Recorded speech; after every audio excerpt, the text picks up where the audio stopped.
All right. Hello, everybody. Hello. Hello. All right. Hello. Hello. Sam, you do have a quorum today. All board members are present. Hello. Fantastic. So I think we can, first of all, officially call the August 13th regular board meeting of the Urban Redevelopment Authority of Pittsburgh to order, and note that we're meeting by Zoom and that all board members are present, so we don't really need to do roll call individually. And begin immediately with public comment. We've got a pretty full agenda today, not a crazy long agenda, but a pretty full agenda, including a lot of like really significant, meaningful investments in affordable housing, and some other really positive developments for the URA and for the city. So I think we should just sort of jump right in. I'll read the one public comment that we received. We really only received one submission for public comment. So I'll read that in entirety, and then I'll see if any board members have any kind of general matters they want to discuss or announce before going into approval of minutes and our normal dashboards slate. So first, the public comment, which came from Megan Confer-Hammond, and she wrote on behalf of the Fair Housing Partnership, wrote that the Fair Housing Partnership applauds the cities and the URA's support investment into affordable housing. The FHP asks that decision makers differentiate between affordable and fair housing. The rising tide does not, in fact, lift all boats. As a result, accounting for inequity within housing development and housing programming is critical so as not to deepen those inequities. For example, the director's report for the funding requests lists several project details such as total URA financing and program benefit. Such an identifier can be made for fair housing impact. Frankly, the data of inequity within the city is stark and undeniable. Addressing inequities requires conscientious and deliberate decision-making. For example, 91.8% of the city's housing stock is not jurisdictional to the fair design and construction requirements. Continued development of housing that is legally exempt from design and construction, such as townhouses, deepens the city's widespread inaccessibility to people with disabilities. Thank you. So appreciate that recommendation, essentially a recommendation to include additional metrics in our board reports on housing investments. We should go to the approval of minutes for the July 9th, 2020 board meeting. Those have been distributed to the board in advance. If there are no amendments to those minutes, then a motion to approve them would be in order. So move. Second. Is there a second? Second. Was that Lindsay? Yep. Lindsay. Sorry, you faced it and popped up. So motion seconded. All those in favor? Aye. Opposed? I'm going to note I will abstain from that vote for the record because I was absent on July 9th. I'm sure they're accurate, but I wasn't here. Okay, so any kind of general notes from board members before we jump into the RFPs, RFQs, and other bid announcements? Nope. Then Diamante, help me out. Who's got this? Mark Luginski will present two bid items for the Homewood Coliseum. Great, thank you. Thank you, Diamante. Thank you, Sam. Hello, I'm Mac Luginski, project engineer. Authorization is requested to advertise and solicit bids for the Greater Homewood Coliseum roof replacement project.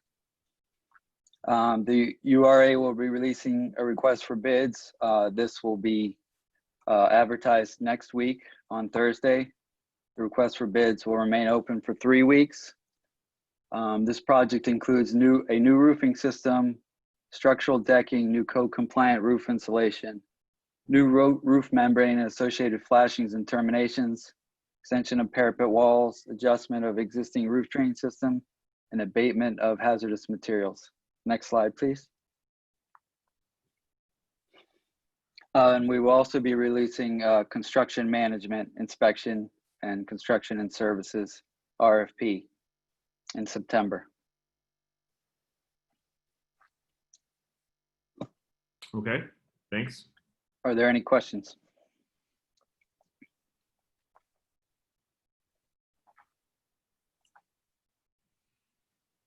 Okay. I guess not. Thanks. Thank you. Other announcements? All right. We have several announcements for you today, board members. The low income housing tax credits announcement. This was announced this morning. We're going to share that information.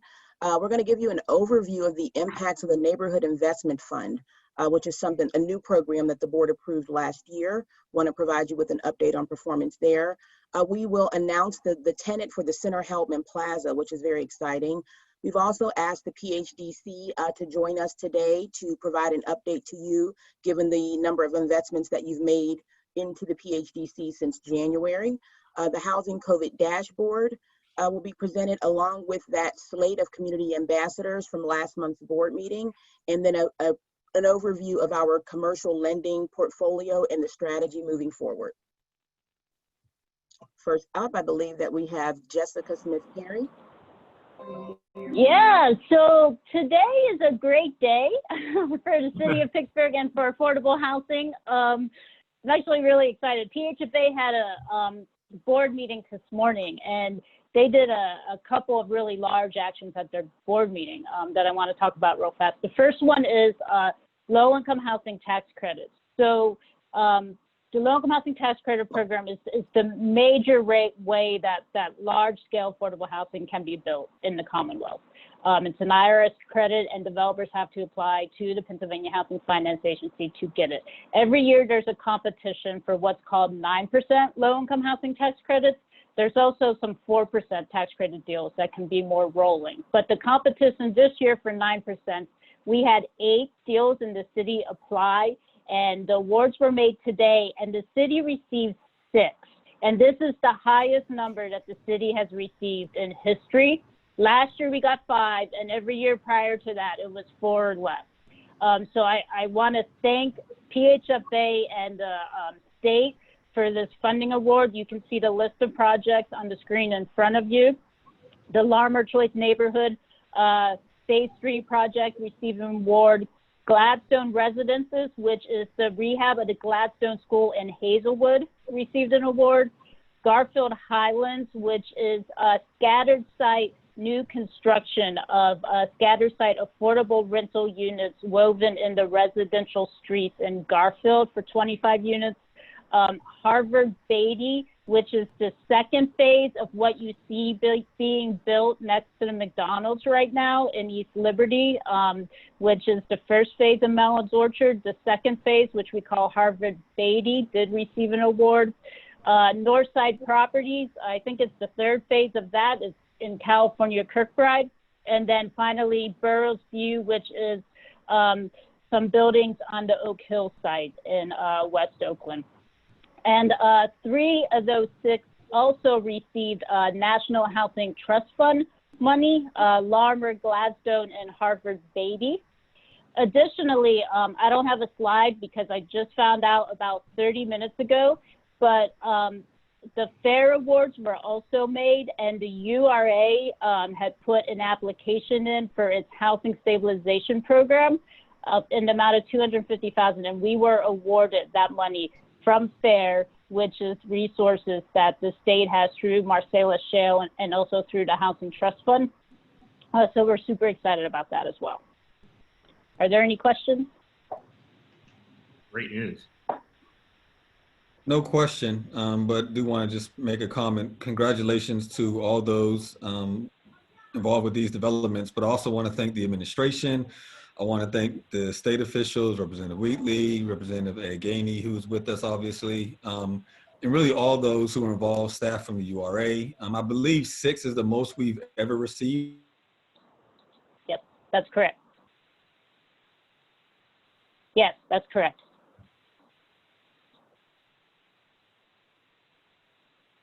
Yeah, that's pretty awesome.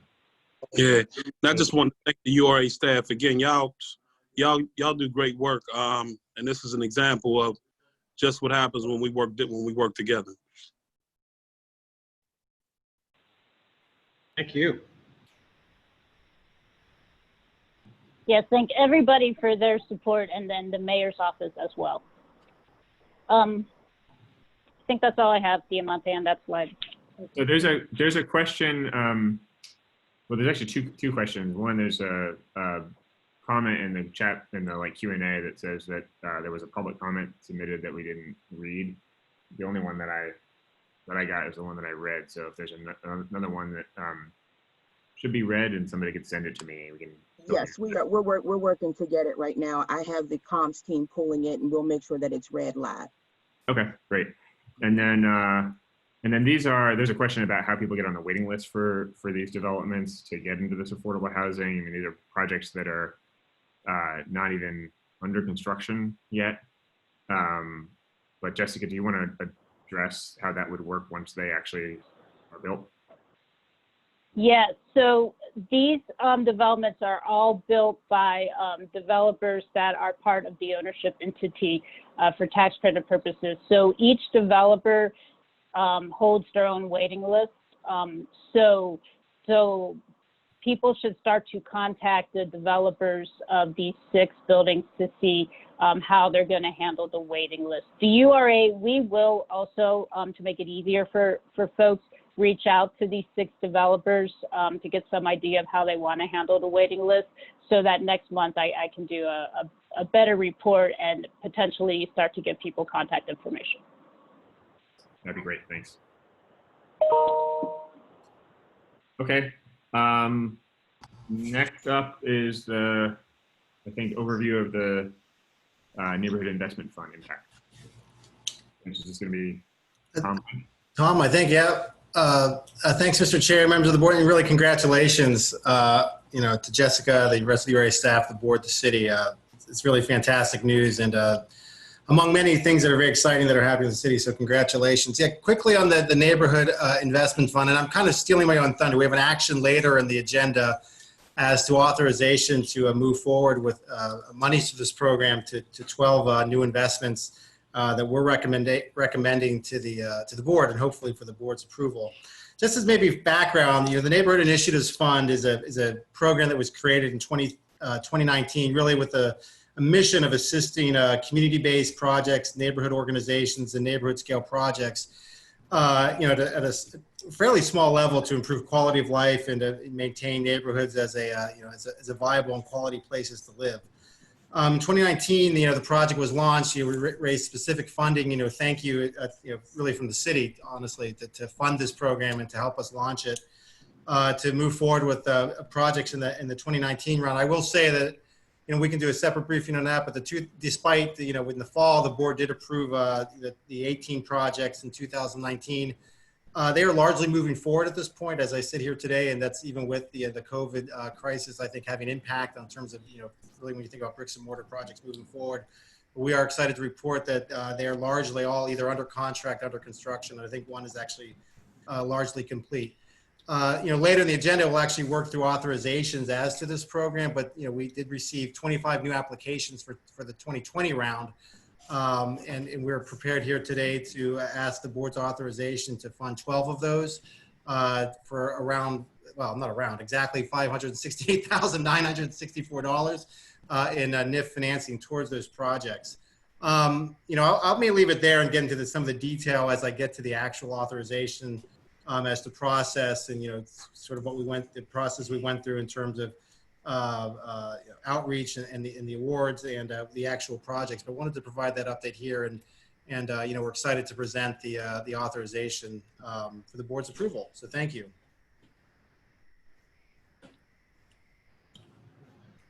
Any questions from the board?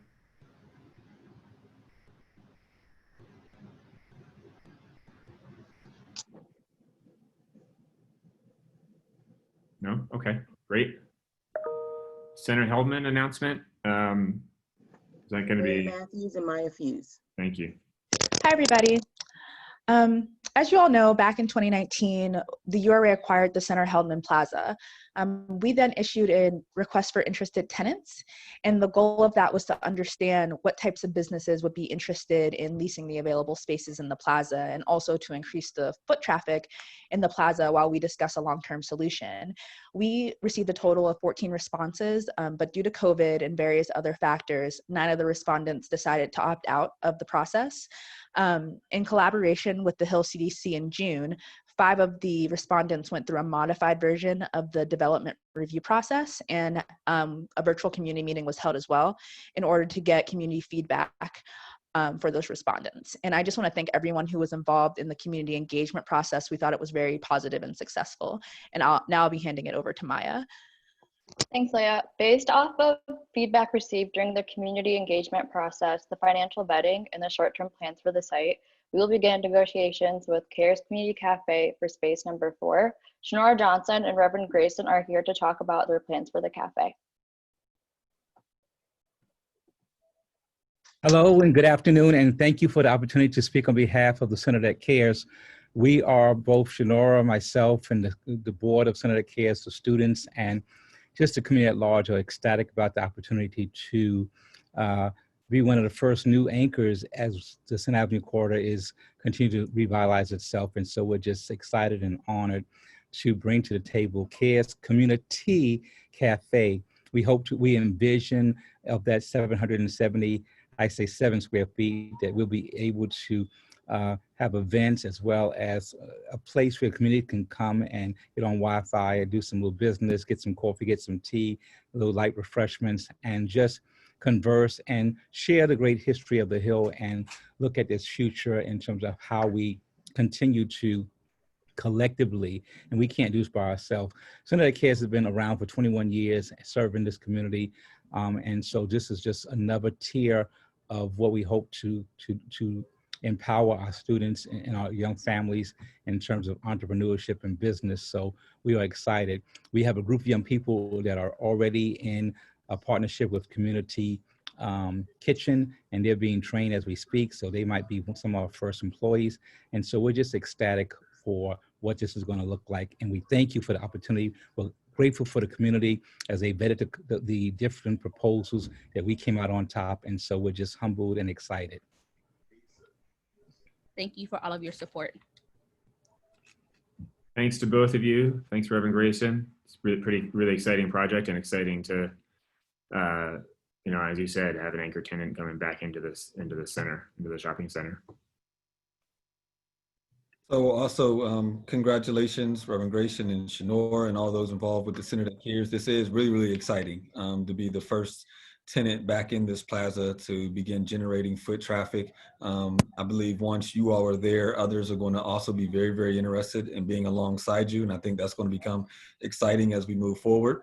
One recommendation for the URA, as part of this plaza, there is a billboard, an electronic billboard that sits sort of at the entrance to the plaza. I don't know the exact timing for community to become opened, but I think once it is, we should have that electronic billboard functioning so that we can advertise community and people be aware that it is up and running, just so we can promote it to the greatest extent possible. We have had conversations with Baker Young to figure out how to do that. All of the programming is there. So once the space has a tenant and is brought online and we're using electricity, we believe we will be able to do that. So we will definitely take that under advisement and ensure that it happens. And I have to personally thank Daniel Lavelle, our council person, as well as Ms. Walker and all of us who played a role, both large and small. It would not have been possible without your support, and publicly we want to say thank you. Thank you. It's well deserved. It's well deserved. Okay, next. All right. Next, we have a presentation from the PHDC. Rich Snipe, who's the PHDC's Deputy Executive Director, will take this one.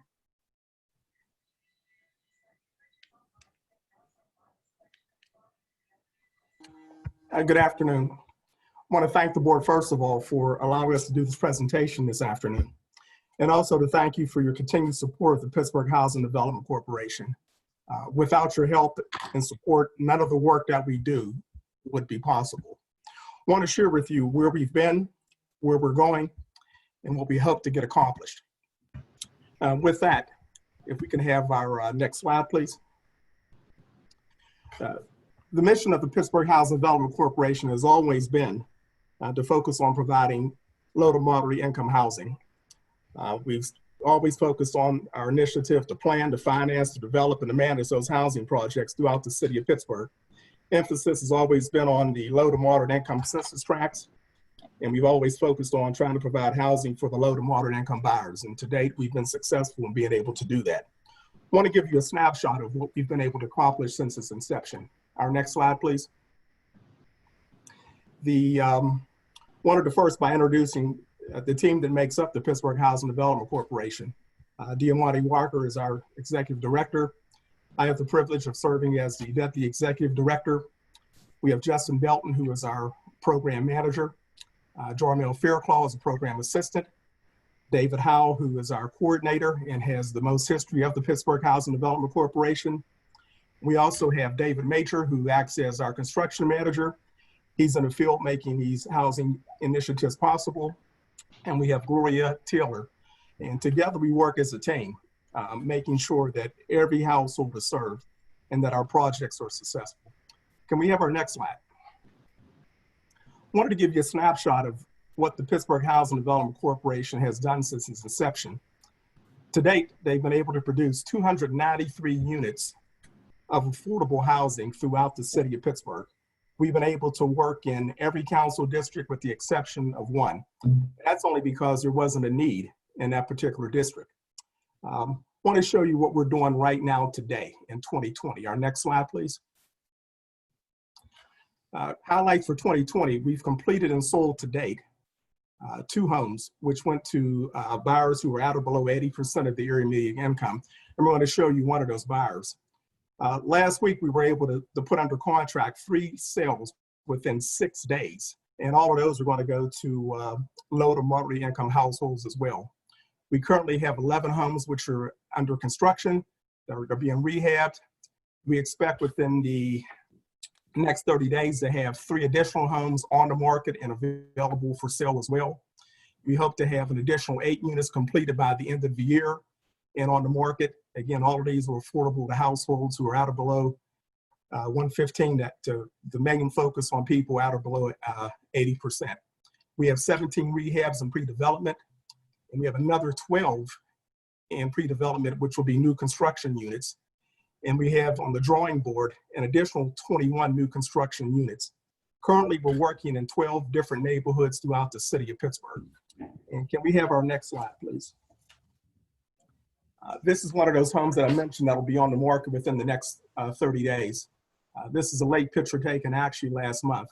But I wanted to share with you some of the initiatives we've embarked upon in order to establish growth. One is we've got a rebranding of the PHDC. We have a new logo, which is part of our presentation.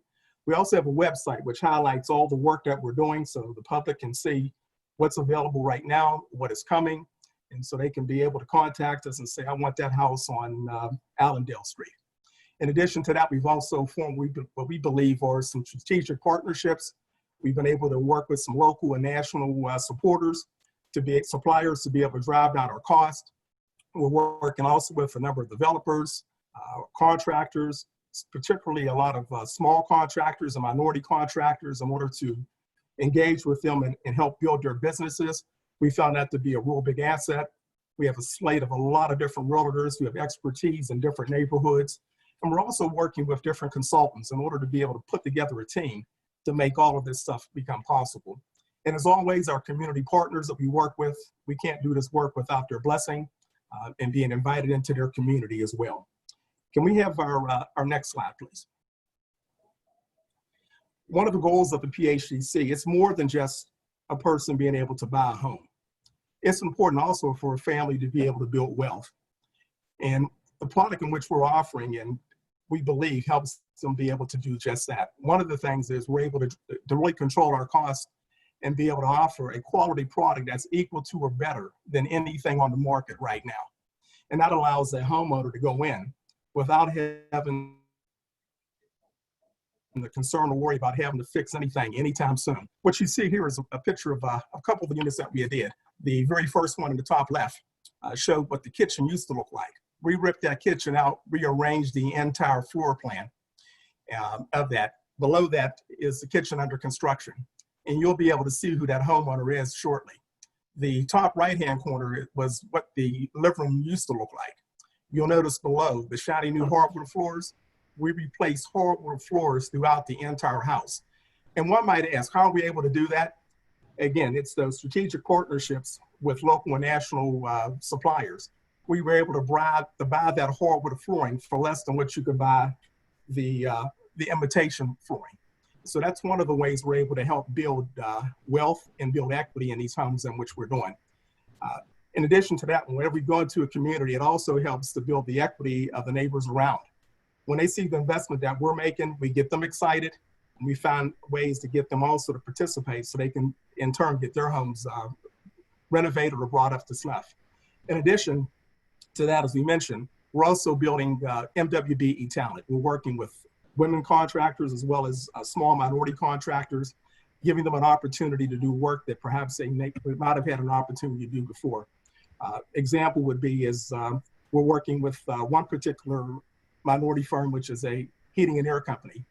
If we're doing 5 houses, we give them the opportunity to do all 5 houses, and subsequently, because they have that guaranteed work, we get an exceptionally good price. It keeps them busy, helps us control our costs, and helps build their business. And the other good part is we're increasing the city tax base.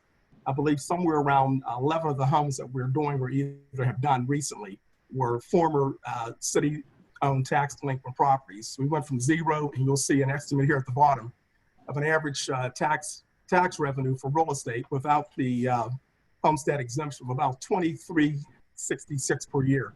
So 0 to that is fantastic. Can we have our next slide, please? Wanted to show you also an example of this particular home, which is at 111 Craighead Street, was a former tax delinquent property, which was acquired through from the city by way of Mount Washington CDC, who's also a partner we've worked with. The picture to the left shows what it used to look like. It had been abandoned for somewhere close to 10 years. The picture to the right is after the rehab is done of the exterior. You'll notice in the bottom left-hand corner, if you can see that, we gave it a modern flair. What used to be the living room, and you go through the living room into the dining room, we opened that up. Families want to see an open floor plan for a more smooth flow. And you'll notice here, it's completely new. We took this down to the studs, so it's energy efficient. Everything in it's brand new. And this particular home happens to offer 5 bedrooms and 2 full baths. And by the way, it's one of those homes we sold within the last 6 days of last week. And you'll see what the tax revenue it'll generate will be somewhere in the ballpark of about $4,128. And that's before the any tax exemption or before any homestead exemption. Can we have our next slide, please? This is one of our homeowners. This is one of the 2 families who purchased a home at the beginning of the year. And her name is Bria Pretty Williams. She purchased a home in the Upper Hill.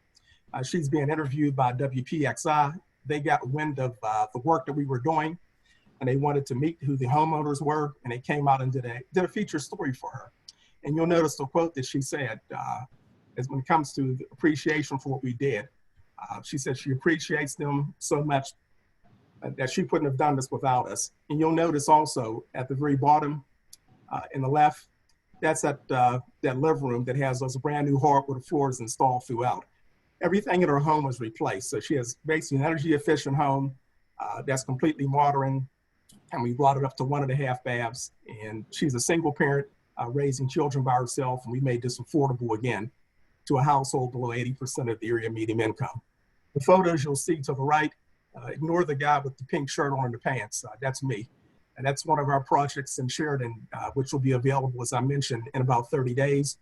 Below, you'll see some of the members of our board of directors who came out to see some of the work firsthand. If we can go on to the next slide, please. One of the philosophies of the PHDC is to make sure that we are a good neighbor. First, we get invited into the communities and we go in. We also want to do all that we can to help the homeowners around us. And one of the tools that we're now being able to use out of our toolbox was a revamp of the residential facade program, which allows us to be able to grant up to $8,000 in matching funds to homeowners that are located within a 1-block radius, either direction of projects that we're doing, or either projects that are being undertaken by the URA or even some of our community partners. What we've come to find is by introducing these additional assets to the homeowners, some were not aware of it, it allows them to get their homes fixed up and they become part of that revitalization of the community. Another thing that we've also believe is part of our good neighbor strategy, every time we enter a community, the neighbors know before we get there who we are and how to reach us. And we think that's important.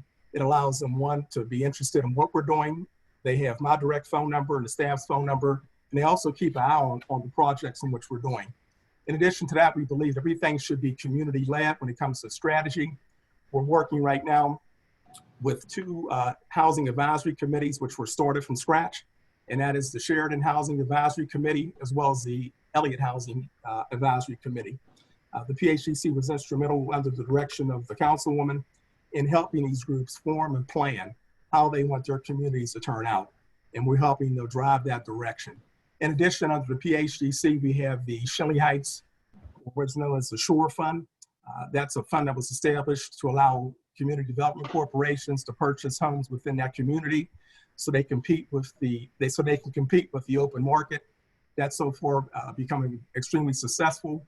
We've also helped the Lumber Consensus Group put together a design review committee, and we're working very closely with the Lumber Consensus Group. So I'll tell you to look for some additional announcements coming out of that community as well. The Hilltop Alliance is a group that we work with in the Allentown neighborhood. The home that you had saw at the 111 Craighead Street, that came from them. We're looking at approximately 6 additional homes to do in that neighborhood as well right now. We're also working with the Bell Super Consensus Group. We've helped them put together a strategy which focuses around McKinley Park, which has an emphasis on Michigan Avenue and the parcels around the park. One of those 3 homes that we sold within 6 days was also in that strategic area as well. And we also have a very strong relationship with Neighborhood Allies. We meet with them monthly, and they are working with us to go in the communities that we're working in to bring additional resources to those residents.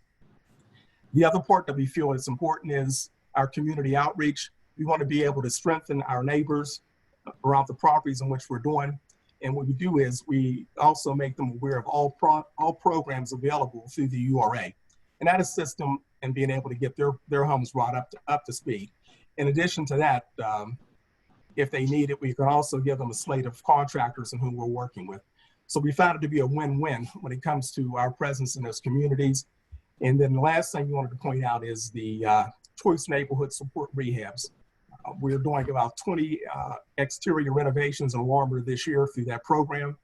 We've got a number of others, and I believe we'll probably wrap that up sometime near the end of this year. Can we have our next slide, please? Again, the PHDC, like all organizations, we face challenges, and 2020 has been an exceptional challenge with COVID. Contractors not being able to work at the full speed they've normally been able to work. But the problem that faces all of us is making new construction homes affordable to low to moderate income families. That's a major challenge. We have not figured out the solution to that, but we're open for some discussion to try to perhaps work together with other groups to be able to drive that cost down and make that a reality for folks. Also, we come to realize that there are fees that are attached to making all of these deals possible. We've been able to work with some of our lenders to reduce those fees, in some cases actually waive those fees because they believe in the work that we're getting done. And the biggest challenge that we face, which is a challenge which is nationwide, is the availability of quality contractors. It's hard to find them.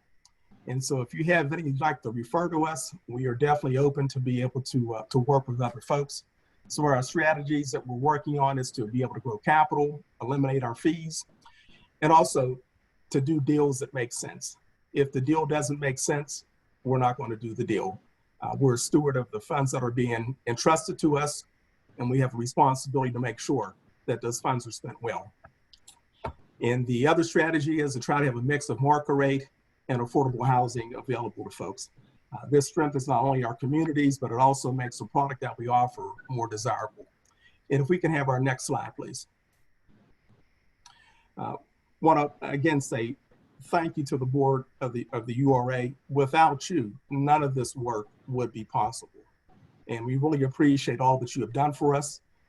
Year to date, you've given us a little over $1 million, and we're going to be asking again today for an additional $200,000, and that will be for deferred second mortgage money on projects that we have ready to be sold. We want to also give you a peek of who our board of directors are at the PHDC. This is the brain power behind helping us get this work done as well. We thank them for their volunteer service as well. And I believe that may be it as far as our slides are concerned this afternoon. And again, we thank you so much, because without you, again, I can't overemphasize, none of this work would be possible without your assistance. So again, we thank you for all that you do for us.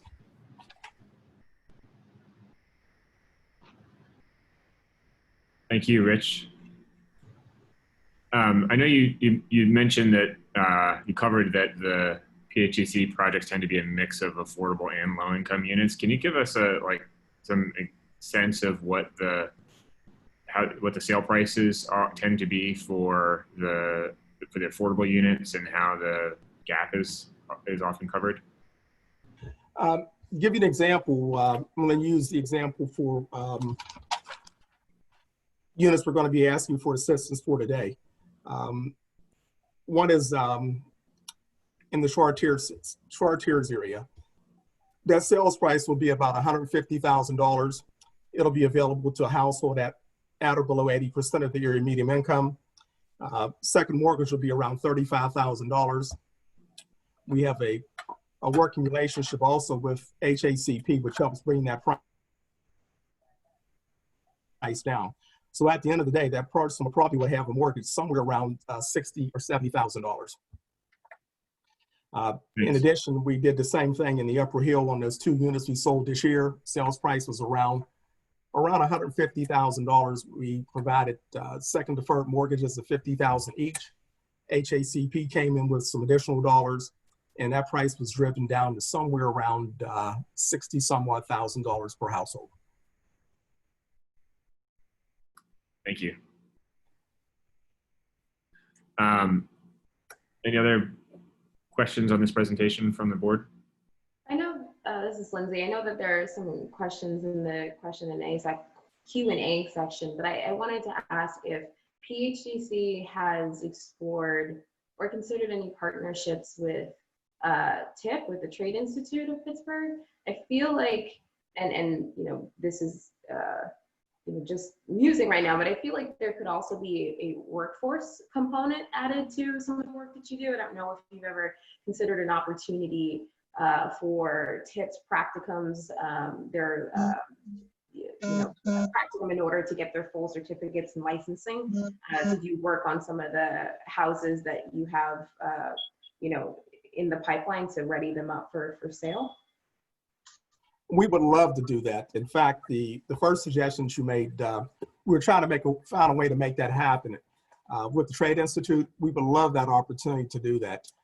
We have more work than what we have hands to get that work done. So any suggestions or opportunities, we'd love to explore and make that happen. And also to be able to make opportunities available for others to be able to hone their skills and be able, in cases where they want to become self-sufficient and have their own businesses. We're definitely open to that. Yeah, I think that would be a really great opportunity in any way that, we can help assist, facilitate, start to think about what that looks like. Again, just because there is so much work and there are so many vacant, blighted parcels. And on the other end, there are so many opportunities for, work within the trades, lucrative, family sustaining work within the trades. I think that there's a natural partnership that can happen here. Excellent. Lindsay, any introduction that you could provide for us would be greatly appreciated and welcome. And we would definitely go down that path to make that a reality. Absolutely. Thank you. Will do.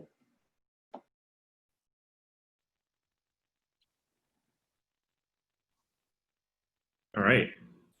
Thank you. That was a really helpful presentation. Do we want to answer any of these questions that are in the queue before we move on to the next presentation, which is the housing COVID dashboard. Particularly, I don't know if we have the address for that 9% LIHTC award and on Borough Street, or if somebody can talk about does anybody know whether they intend to go through the GRP process? Yes, this is Jessica. So that project is on the Oak Hill site. It was, for those of us that have been in this field for a while, they used to call those the MROP units. They were the older buildings that were part of the original Aliquippa Terrace public housing 30 years ago that about 25 years ago, Beacon, Corcoran, Jennison rehabbed them, but they were never really up to scale as the newer units. So it's that site that they're working on right now. The URA actually does not have a funding commitment in that project. That is the only one out of the 6 that were on the slide that we don't have financing in. So I can't answer the question as to if they've been to the Hill District, design review, because we haven't been too closely into the project due to them not needing our financing. Okay, thanks. Sam, there was a request to actually read the comment. I don't know. Yeah, I was gonna do the missing public comment. I was gonna do that when it's long, so I was gonna do that one. Okay, all right. With all the other announcements. Okay. I was gonna come back to that. That's right. And then, go ahead. I'm sorry, Sam. I was just gonna say, I think the question around whether there are professional engineering projects that are gonna come up is one of ongoing monitoring, right? I mean, any engineering opportunity with the URA would be posted and announced at a board meeting and then posted publicly for qualified engineering companies to bid on, and so those are always on the website and discussed also at the board meeting. Sam, this is comment. I'm sorry. Go ahead. sorry. This is Daniel. I had to log in via my phone because my laptop kept freezing. Not sure why. Okay. But to the Borough Street development, I will say I do know they had meetings with Oakland Planning Development Corporation. I know they met with the West Oakland Community Council and presented there. I do not believe they've gone before the development review panel, and that is staffed by the Hill CDC, but I will reach out to them and request that they do so. Great, thank you. Okay, I think we can go on now to the housing COVID dashboard. Wait, before we do, Sam, I just wanted to make sure that this last question was answered. How does PHDC's affordability model account for the homeowners need to pay for the increased property taxes? Also, what are the demographics of persons who acquire the homes? To answer that one question, we make sure is when they're qualified, we factor in under our affordability what the new taxes are going to be. And that is to make sure that from the gate, they're able to afford what the projected new taxes are going to be. So no one is in for a surprise after the assessment goes up. So that's factored into that. And as far as the demographics, I don't have an exact number what the demographics are. I can just tell you what there's a cross between single head of households, African Americans, and Caucasians alike who are buying the homes. We draw interest from all segments of the population. Thank you. Also, Sam, and I apologize, my thing froze when at the end of Rich's presentation. During Rich's presentation, he accurately thanked Director Walker and all those on the staff of the PHDC. But I just wanted to take a moment to thank him. He goes about his work very quietly, very humbly, and he sort of sits in the back and is very innovative with how he approaches getting this sort of work done. And so I just wanted to thank him for all his work and all he's done to move PHDC in the direction that it's going.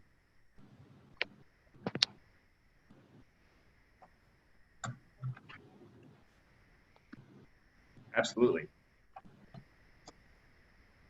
All right. I think our computer problems your computer problem became contagious because I just had to switch laptops as mine was dying. We're good now. All right, next up is the Housing COVID Dashboard, which Jessica Smith-Berry is going to walk us through. Yes, and I just want to echo Councilman Lavelle because I've worked with Rich for a long time and I see how busy he is day in and day out and his passion for this work as well. On the Housing COVID Dashboard, you can see, so, you know, we do this dashboard, I think, almost every month. This is specific to our Housing Stabilization Program, which is our rental assistance program. And also the city gave us $1 million for mortgage assistance as part of the program as well. You can see basically we're counting the numbers pretty much since COVID.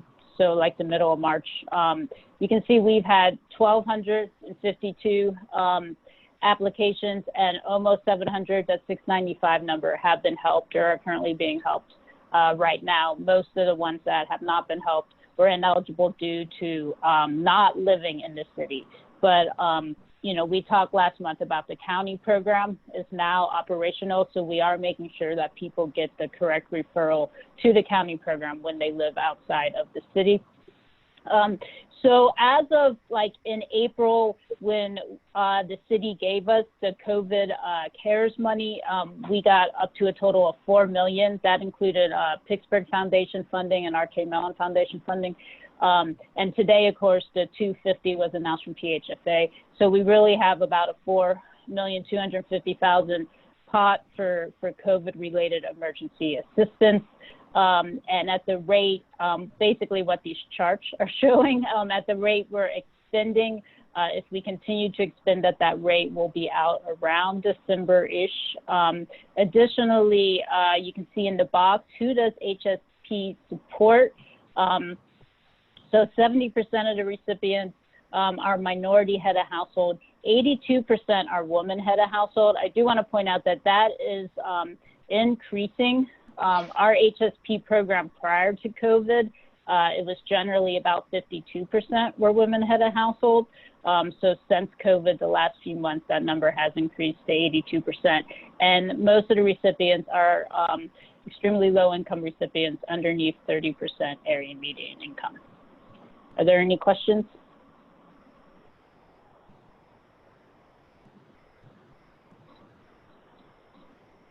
No, but it's a pretty scary thought that in a few more months, when we're clearly still going to be in the midst of this pandemic and the financial crisis may be even worse, that we're going to be running out of funds for this program. And those demographics are not surprising in the midst of a crisis that has disproportionately impacted Black and brown and women of color in particular. Just a quick word on that, though. You know, I will say a couple of things related to that. One is the county got a huge influx of CARES dollars. So, and they are helping both city and county residents. And some of these residents are actually receiving 3 months assistance from us and then another 3 to 6 months from the county. So we do have that safety net per se at that point. And additionally, you know, all eyes on the HEROES Act right now, you know, going through Congress and what that might bring. Absolutely. Thanks, Jessica. The next announcement deals with the selection of community engagement ambassadors. Great. Thank you, Chairman. Last month, the URA board approved for Omocello to be the administrative agency to run the Community Engagement Ambassador program for the URA. As a reminder, the Community Engagement Ambassador program will help residents apply to not only housing stabilization program, but other rental assistance programs they may be eligible for, such as the county program as well. They will mainly be helping people collect their documentation and help them walk through the process to make sure that they do get assistance and work hand in hand with the 12 service providers that we have administering the program for us.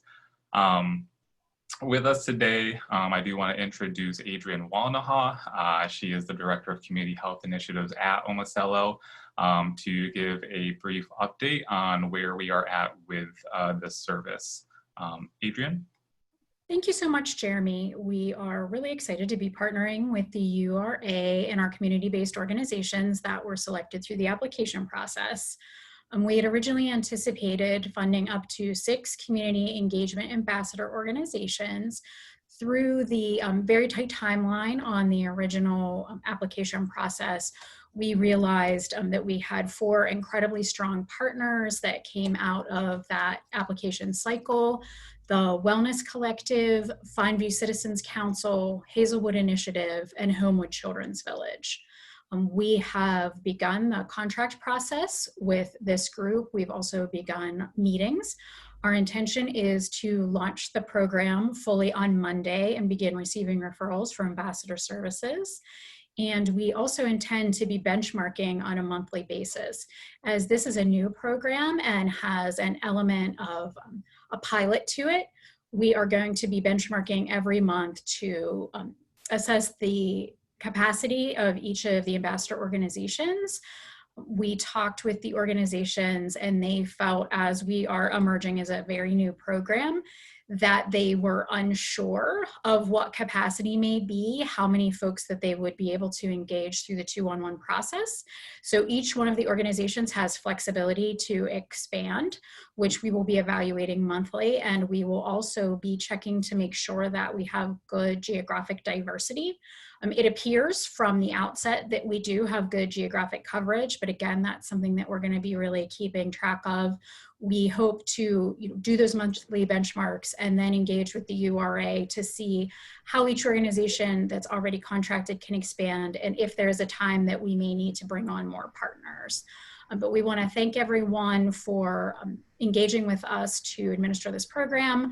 After 25 years in rental assistance, it's exciting for me to be able to provide some technical assistance and support to organizations as they emerge in this arena.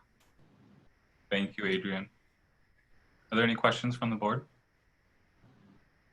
I have a question. To your point about geographic diversity, including more neighborhoods. I'm personally not familiar with the Wellness Collective. Where are they located? They actually serve all of Allegheny County. Their home offices are in the urban core, which is primarily remote at this point, as most folks are not in their physical environment, but they're actually serving all of Allegheny County. So they were happy to serve residents across the city of Pittsburgh. Shannon Williams is the principal at the Wellness Collective. She's done a lot of boots on the ground work, actually helping, residents on her own volition. So this was a wonderful opportunity to sort of empower the work that she was already doing. Shannon gave some wonderful recommendations as we launched the COVID program about how to work around means testing to reduce barriers for residents. And so it's really exciting to be able to have her work with us on engaging our community to access these resources. Thank you. That's great, thanks. And I think we have one more dashboard finally. Jennifer Wilhelm's gonna review the commercial lending dashboard for us. Good afternoon, everyone. We continue to help small businesses as they adjust and recover, hopefully, from the COVID epidemic. We have sort of shifted our focus away from the immediate emergency needs of businesses, and now we're really helping them to figure out how do they operate in this new environment that we find ourselves in. We're continuing to process quite a few loans. As of now, we have 268 loans that we have closed to small businesses all across the city to really help them with a variety of needs that they have as they try to move forward. I don't know if there's any specific questions about the dashboard. Okay, moving on. I did also want to take a moment, because I know that we've been talking a lot about COVID since the beginning of the year. I wanted to just reiterate that we're also doing all of our traditional lending as well. We've been quite busy, not just doing COVID response, but doing growth loans and working with companies that are emerging, growing, starting all over the city. To date, we have closed on 30 business loans this year. We are working on facades. 15 facades have been completed. So this work is still going on. we have a couple clients that we're spotlighting this month. Hilltop Coffee, which recently received a microloan from us. We're very excited about that. They're in the neighborhood of Arlington. And also Chicken Latino, who has expanded in Beachview. So those are two clients of ours that are doing really big things. And if anyone has the time or ability, please check them out. Next slide, please. And then finally, and pretty quickly, I just want to let you know that we're working on a lot of things to improve our lending. Right now, my big focus is around two things. So I want to make sure that our customers have an excellent experience with us, and also that we are really enlarging and expanding our impact across the city. And the way that we are doing those things are in a few ways. So technology, we've been fortunate enough that we're going to be implementing some new software to help us with our lending, which is going to make a huge difference, I believe, in streamlining our processes and really improving the customer's experience, because some of this technology is customer facing. We have been working as part of that technology on our process improvement. So just making sure that internally our processes are as streamlined as possible, and working again to refine programs, which you've seen a bit of earlier this year. We were consolidating some of our loan programs to really hone them down and then make them more clear to the public. So that goes into improving messaging. What is our go-to-market messaging? How do we make sure that people understand what we do, why we do it, and how we can help them? So those are all things that I'm focused on this year that we've been already moving along, but just to give you a sense of the priorities of our department and where we're going. I do want to take 1 minute to thank my lending staff, because all those loans that we processed didn't just happen by themselves. We have an amazing lending staff that has stepped up this year over to deal with the COVID situation. And specifically, I want to call out our lending manager, Rochelle Lillian, and our quality assurance officer, Madeline Agello. Without them, we would not be able to do all of this. Are there any questions I can answer? Great work. And thank you for the reminder that there's actually regular business happening on top of all of the crisis prevention COVID response work. Yes, we're quite busy. We're quite proud of what we've been able to accomplish. I guess now I'll turn it over to Nathan Clark. So actually, I will review today's voting agenda if you want to transfer to the next slide. We've got that other public comment to read first. Oh, okay, sure. I gotta bring it up again first. And sorry, Celeste, I don't know if you're still on. I don't know how this we fumbled this one somehow, but it was a public comment from Celeste Scott, housing justice organizer at Pittsburgh United. And okay, her comment reads, I am Celeste Scott. I'm the housing justice organizer of Pittsburgh United. The Housing Opportunity Fund is a critical vehicle to ensure that urgently needed resources are available to ensure all Pittsburghers have safe, accessible, sustainable, affordable housing. Our table is comprised of over 40 organizations and individuals, including residents citywide, attorneys, CDCs, neighborhood community groups, grassroots activists, practitioners, and more. These organizations and individuals have been working tirelessly to win and implement the fund. With COVID-19, that work has increased 100-fold, but we continue on. We thank the many residents who continue to believe in us, share their stories with us, and hope we can continue to have an open dialogue about solutions and creative ways to abate the urgent housing crisis happening in our city that has been exacerbated by COVID-19. Below are some updated concerns we continue to hear about from advocates and community members. Regarding wait times for the HOF Housing Stabilization Program, both COVID-19 and the standard program, have times for the Housing Stabilization Program gotten any better since the program simplified its application and added providers? Wait times of 2 to 3 months ago were noted as follows from filing of the application: 3 to 4 weeks for a denial or request for more information, 3 to 4 weeks more for an approval, and 1 week for payment to the landlord. So that's a question. Regarding the HOF Allocation Plan 2021 Advisory Board special meeting on August 24th at 3 p.m., we are concerned that this meeting will not be open to the public. Regarding the proposed monthly stakeholder meeting convened by PCRG, has there been any movement on scheduling? Is there a timeline on affirmatively securing data sharing agreement with CMU's Create Lab? We are concerned that public access to the advisory board meeting is being limited. We understand that the HOF advisory board needs to meet urgently to discuss how it can best address the housing crisis that is being exacerbated by this pandemic, but community members continue to request access to and deserve to engage and be present at these meetings also.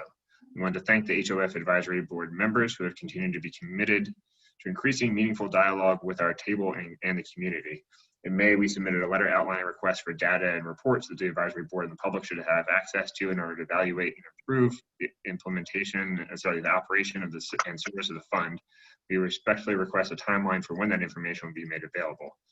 I do want to acknowledge the improved communication, public education, and creativity and problem solving that Jeremy, Bettina, Brianna have exhibited. We're excited to continue to support and work with the 4 community ambassador engagement organizations and Adrienne Walnoha. We have all seen how this fund can work and create real change when we are all on the same page, working together as advocates, HOF staff, advisory board, and governing board to get resources to those the fund was intended to assist. We have always approached working through barriers and obstacles with a spirit of collaboration and forward movement and service to the many lives this fund was intended to tangibly improve. Accountability and transparency benefits everyone. We continue to ask that these concerns be addressed with the urgency that this moment demands. The Housing Opportunity Fund is a critical vehicle to ensure that urgently needed resources are available and being deployed equitably to those most impacted and experiencing housing issues during this time. Our coalition and the myriad of multi-sector organizations and individuals whom we are honored to continue to name as active participants in the implementation and execution of the HOF are extremely interested in meaningfully participating in all processes, ensuring that the public has access to all necessary information to inform how they interact proactively with the HOF that many of us fought so valiantly for. Thank you. Great points and some good questions that I don't know if we want to take a moment to at least the questions about the upcoming meeting on August 24th, I assume is that it's going to be a public meeting because those meetings are generally public meetings. Hi, Chairman. Yeah, so I think there's just some confusion. The upcoming meeting on the 24th is literally just an administrative conference call with the advisory board about how we're going, like about what our public process is going to be for the allocation plan for 2021, moving it forward. I mean, it's really an administrative type of call. It's not because we have nothing to announce to the public until we figure out what the process is going to be for 2021. So that's what that is. And then in terms of the other comments about, our public meetings, we hold them monthly. Sometimes we've held special ones during this COVID period, which is much more than the legislation, states with the quarterly meetings. And we're also, there was a question about when we could set up the meetings with PCRG. I'm working with PCRG staff. We're going to get, they have meetings that include Pittsburgh United, who Celeste represents, and also all the CDCs and other community groups on Fridays. And we're working with them to get it on their calendar for a regular update with all of those groups as well. So that's where we're at. Okay. Can you just say briefly whether you have any sense of whether the processing times for the HSP applications have improved since we shortened and streamlined the application? Yeah, I might ask Jeremy to weigh in on this, but my understanding is yes. Like this has been something we've all been really working hard on. It's why we brought the 11 groups on, and it's my understanding that has gotten much better. Jeremy, do you have any more details on that? Right, so I can't give specific statistics, but I can work on that for next month if that's a request of the board. But I can tell you that the wait times have certainly gotten better. As of right now, we only have about 9 people on the wait list that have not been assigned to a provider. And that's a significant improvement from a couple of months ago. The onboarding of the additional 6 providers has certainly helped. Okay, that's good to hear. All right, then I actually just noticed that there's an additional comment on the same document that was not yet read also. It's not as long, from Wesley Speary. who, in his comment, is really a question, it looks like. Are the URA and the Housing Opportunity Fund working with the City Real Estate Division and the City Land Bank on possible strategies to put vacant, publicly owned property to use for equitable, affordable housing, particularly for marginalized communities and populations? If so, what are they doing? If they're not, what are these there for? Yeah. You want to field I that, think Jessica? that's a timely Yeah. Sure, that's a timely question because like coming right after the PHTC presentation. So I don't know, I mean, with HOF specifically, a lot of our programs overlap with potential, you know, developers getting city-owned properties, but the URA in general, we definitely work with the city on their properties, with the URA and our own properties, you know, with the land bank as it comes on board to get those properties rehabbed and into the hands of homeowners or for other community uses. And some of what Rich highlighted in his presentation, you know, came from city-owned or other foreclosed properties. Yeah. All right. Apologize again for missing those two earlier when we were in the public comment portion. But now we're going to move on to the actual voting agenda. So the rest of that stuff did not require a vote. Now we're going to talk about our actually voting agenda. Yes, so today we'd like the board to consider residential and lending investments. We'll have a few items under the development services category, business services, a few administrative items, and an agenda B. Okay. Thank you, Mr. Chairman. This is Nathan Clark, the Chief Legal Officer. I would like to interject at this point. We do also have one walk-on item for voting purposes today that the staff was able to pull together, and believe it's important to ask the board to consider. It's actually a couple of items. And I believe Greg and Diamante are prepared to walk the board through those items. So we asked the board to consider at this point a couple of walk-on items. Okay, thank you. This is an item that just came together like within the last 24 hours. And so details were able to be pulled together enough for us to consider it for voting. And I think, Greg, are you gonna introduce this to the board?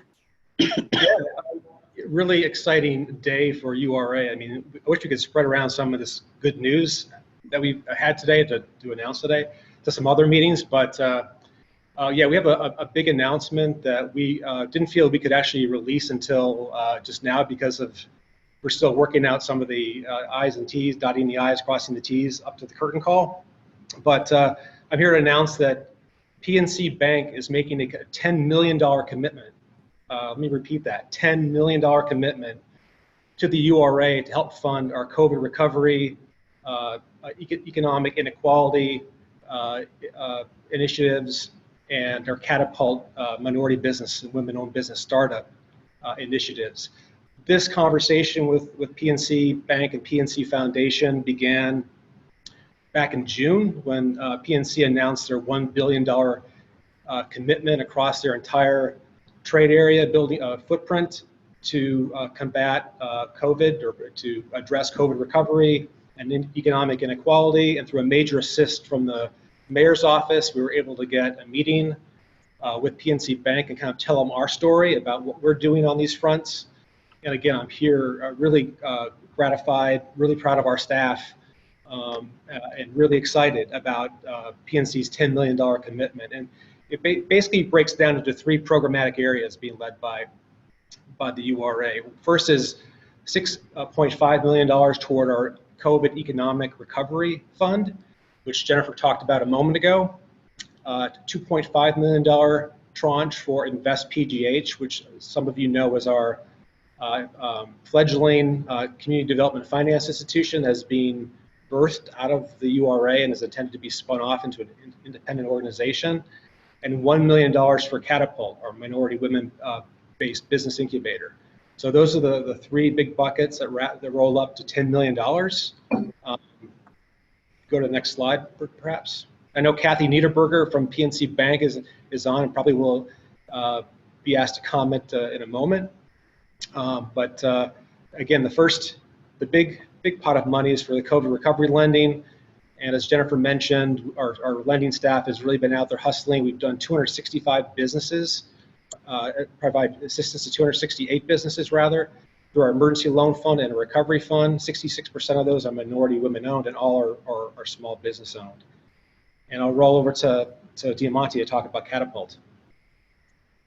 So Greg, I'd like to echo your sentiments and again, thank the PNC Foundation for this worthy investment in some very important work that's happening here at the URA in tandem with our partners. And I'd like to thank the board for entertaining a last minute walk-on item to talk about this important investment. And so, you know, one of the things, I came to the URA as the MWBE program officer, really believing in its ability to do more strategic investment in our minority and women business community.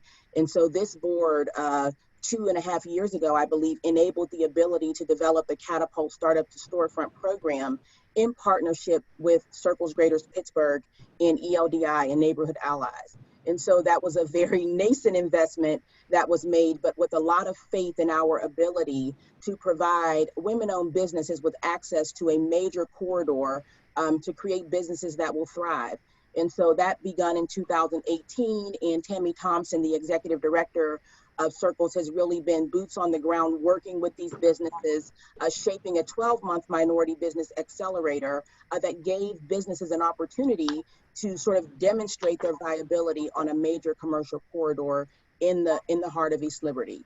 So to date, we've matriculated about 27 minority businesses through the program, and they were thriving up until the point of COVID in that bricks and mortar space. That was kindly, donated in kind by ELDI. We believe that this is a model that will work across the city, that it's an economic imperative that we figure out a way to prepare minority and women-owned businesses for economic and neighborhood revitalization. And so we've had to be very creative in the time of COVID and to work with these businesses to transition into a virtual environment. But I do believe that our region and our nation will overcome this, and this investment will allow us to invest in this program and begin to scale it across the city. So I'd like to thank the URA staff and all those that have made the Catapult Startup to Storefront program possible. This investment is going to take it to heights that we could have only imagined. Thank you. Thank you. So I just want to say a couple things before I think turning it over to Kathy and opening it up for other board members. But first I want to congratulate the staff and leadership of the URA for pulling this together, and thank PNC Bank for making this possible. This was fast moving and a lot of moving parts to try to get the commitment to be finalized and presentable to the board. The faster we can make that happen, the faster we can put these dollars to work to help people across the city. And again, to reiterate what Greg said, this is $6.5 million going towards the URA's emergency loan and recovery work. Another $2.5 million that will be invested in a CDFI that will really help to promote the URA's work to push for equitable development across the city, and another $1 million to expand, as Diamante said, Catapult. And I a couple months ago, maybe in April or May, as we were talking about the really then nascent work of the URA to put together emergency funds to help small businesses weather this public health and financial crisis that we're still very much in the midst of. We got some grants from Citizens Bank, and then another one from Dollar Bank in much smaller amounts than this one. And at one point, I said we had received a grant from a Philadelphia bank, but we were hoping that at some point Pittsburgh financial institutions would step up also. Clearly, they have. So I want to thank PNC for heeding that call and for joining us in this work. We really, we've got to rebuild our economy, and frankly, we've got to rebuild our economy better, stronger, and more equitably than we had before this crisis. And this is the kind of investment that we'll need in order to actually do that work and make that vision a reality. We will also need the Congress to pass the HEROES Act and continue to invest in cities and continue to invest in this work more broadly. But certainly this investment from PNC Bank is critically important and much appreciated. So Kathy, can I just invite you on behalf of PNC Bank to say a few words? Sure, thank you. Good afternoon, everyone. It feels like a bit of an homecoming for me. Seen a lot of and heard from a lot of familiar folks that I've enjoyed working with over the years. And Jessica, congratulations on the 9% credits. That's wonderful.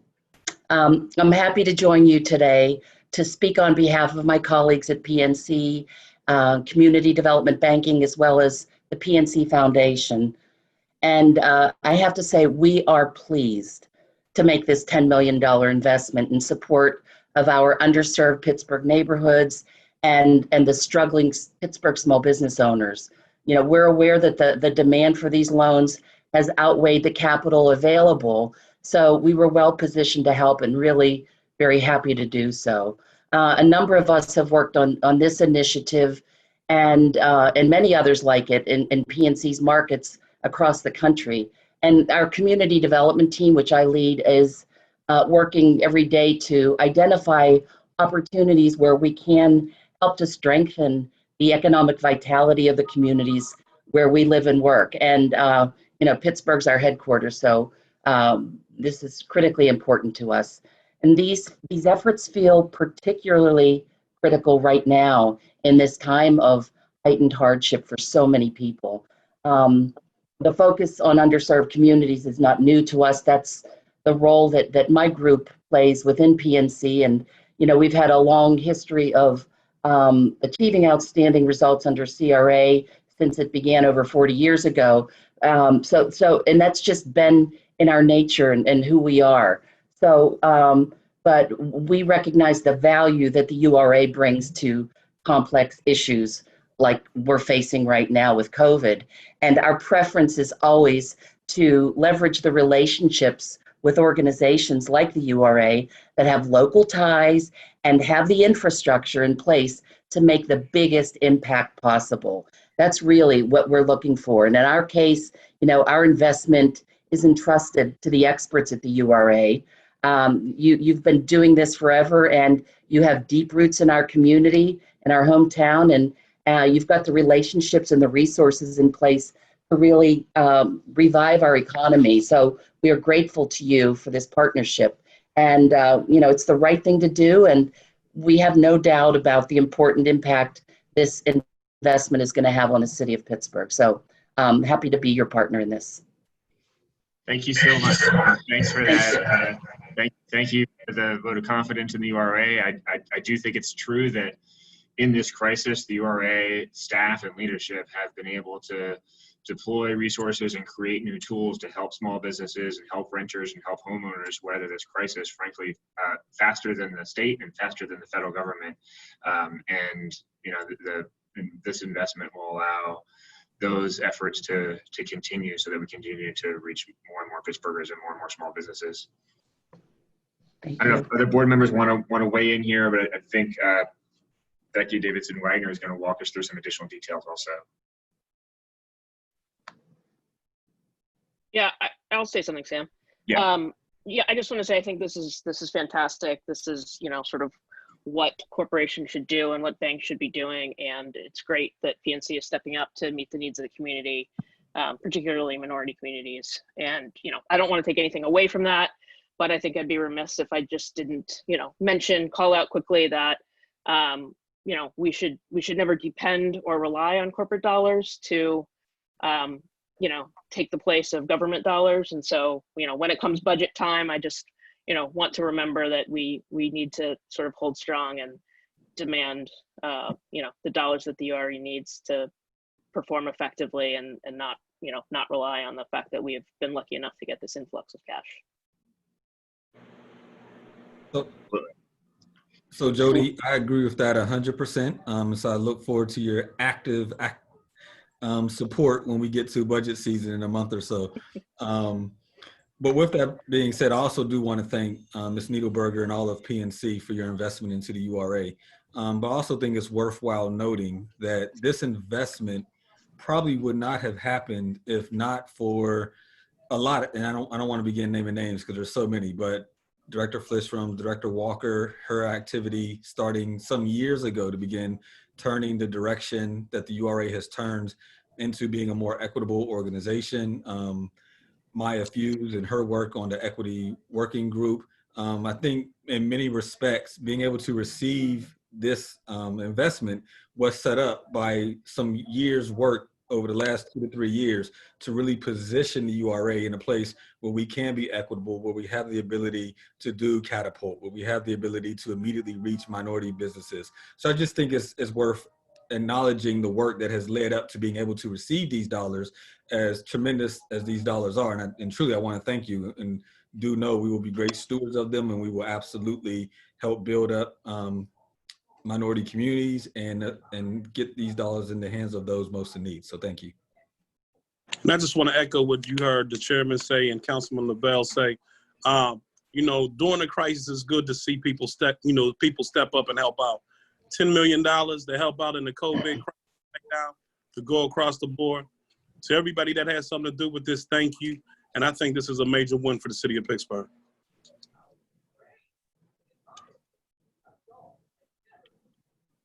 So we do have a few more slides to cover, particularly around Invest PGH and what's next here. So again, I want to thank the PNC Foundation, thank Director Flissrum for his vision and how to send out a clarion call to invite our corporate community to match our commitment, and they've exceeded the commitment that the URA's put in to date. And we're very, very grateful, and will absolutely be good stewards. Want to be very frank that we certainly do continue to need public resources in order to do this work at scale.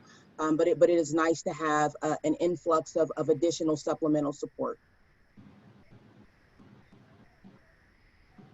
Yeah, I'd just like to, again, thank Kathy on the call, Jenny Cooper at PNC, and others who were involved. And a lot of credit to this goes out to our staff who are working behind the scenes, some of you whom you've heard from today, others you haven't, but particularly Diamante, Jennifer Wilhelm, Tom Link, and David Geiger in particular, and there are others who really helped team on this and has helped craft our message and help drive this investment over the goal line. And Nathan Clark too. Sorry, Nathan.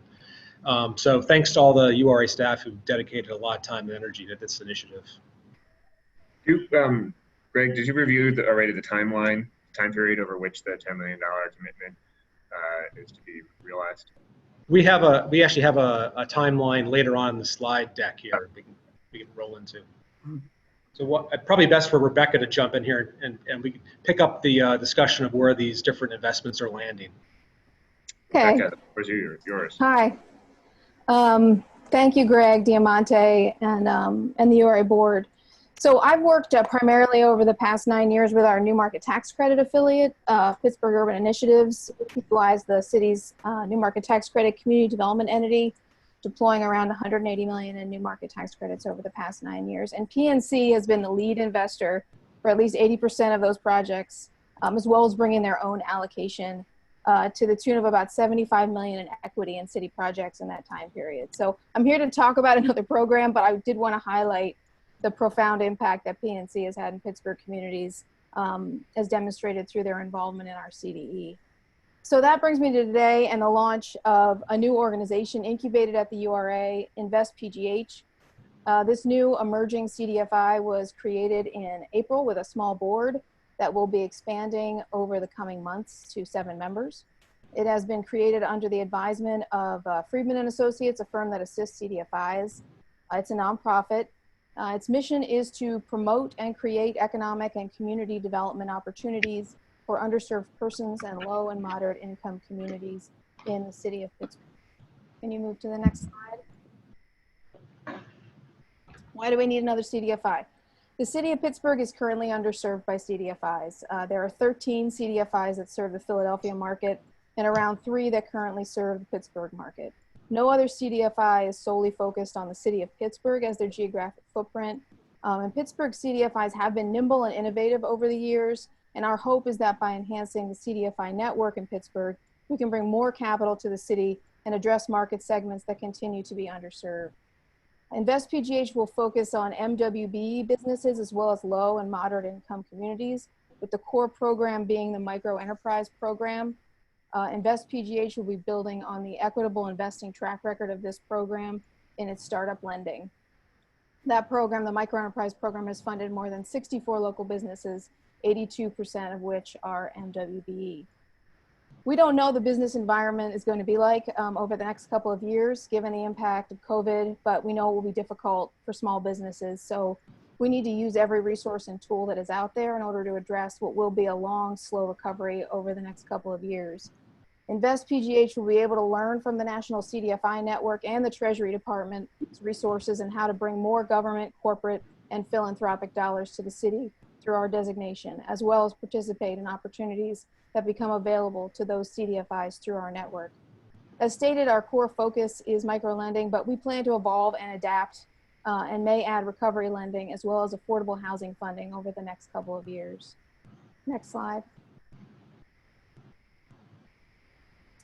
Invest PGH will maximize its impact by serving the full demand of Pittsburgh small businesses suffering from the effects of COVID-19 distancing restrictions. This requires a multi-institution, private-public collaboration, which is the opportunity before us today. As stated, we will be starting with the microloan program, which is up to $30,000, but anticipate working to bring a suite of products that can assist small businesses throughout their life cycle. The CDFI will be serving small local businesses. Pittsburgh small Main Street businesses must be kept alive, intact, and provided long-term support. Invest PGH expects to be able to provide that support through lending dollars and through technical support. Equitable solutions matter. Small businesses, particularly MWBs, who often have the most difficulty accessing institutional capital, will be targeted for support by our CDFI. Next slide. So Invest PGH will target lending to investment areas as outlined on the screen and as determined by the CDFI fund. The areas in green are determined by higher unemployment rates, lower median family income, and higher poverty rates. In addition to these geographic areas, the CDFI will be focusing on minority and women business enterprise investing. Lending will have flexible underwriting standards with low interest rates, well below market rate. Next slide. So we've been developed by URA internal staff over the past year, and we've been able to, with some initial support from PUI and the URA, to fund establishment of the organization, which occurred in April. In July, a loan review committee was formed from LRC members that had served on the micro lending committee, and they approved 2 loans as well as policy and procedures for lending at their first meeting. Our application for nonprofit status was submitted in June, and we have been told by the IRS that we'll hear in December about that designation. With the actions today and the investment provided by PNC, we anticipate being in a position to apply for our CDFI certification in October and could receive our certification as early as February. I just want to reiterate a resounding thank you to PNC for being such a great partner and for this investment. And if there's any questions, I know your question, Chairman, was about the timing of the funding. And I think that as far as the Invest PGH investment, I know that we're going to be getting some of that released now, and then the balance of it once we get our CDFI certification. Thank you.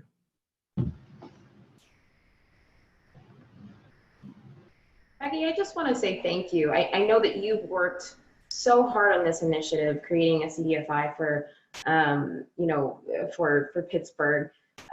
Even most recently from the kind of state dollars that came out that were given to CDFIs across Pennsylvania. Pittsburgh missed out on a lion's share of money just because we don't have any established, we don't have as many CDFIs established that are dedicated to funding projects within the region. So thank you so much for starting. I know that you've been thinking about this for quite some time.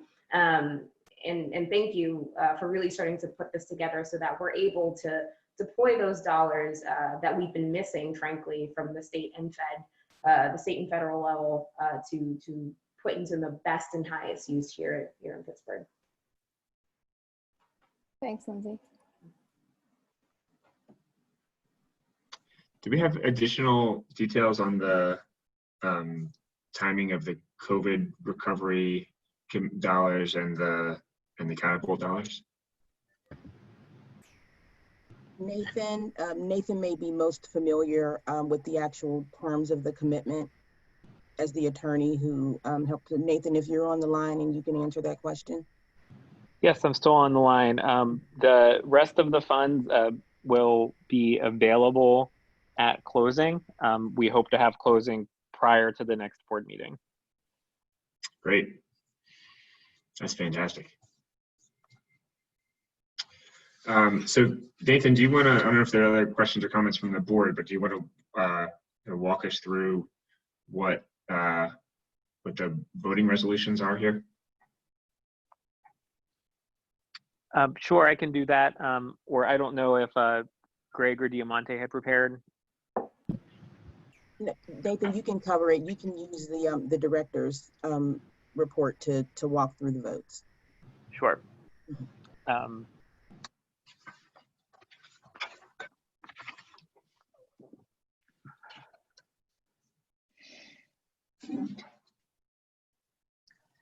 I apologize. My laptop is not opening up that report at the moment. Greg, are you able to read through this? Yeah. I'll just read it off. So authorization for the URA to execute all necessary documents to enter into a non-revolving line of credit with the PNC Foundation for $10 million, $1 million to be used for Catapult, $6.5 million to be used for the COVID recovery loan fund, $2.5 to be transferred to Invest PGH. Authorization B would be for the URA to grant $252,000 of the PNC Foundation line of credit to Invest PGH for operations purposes. Item C would be to authorize URA to loan $2,248,000 of the PNC Foundation line of credit to Invest PGH for lending capital.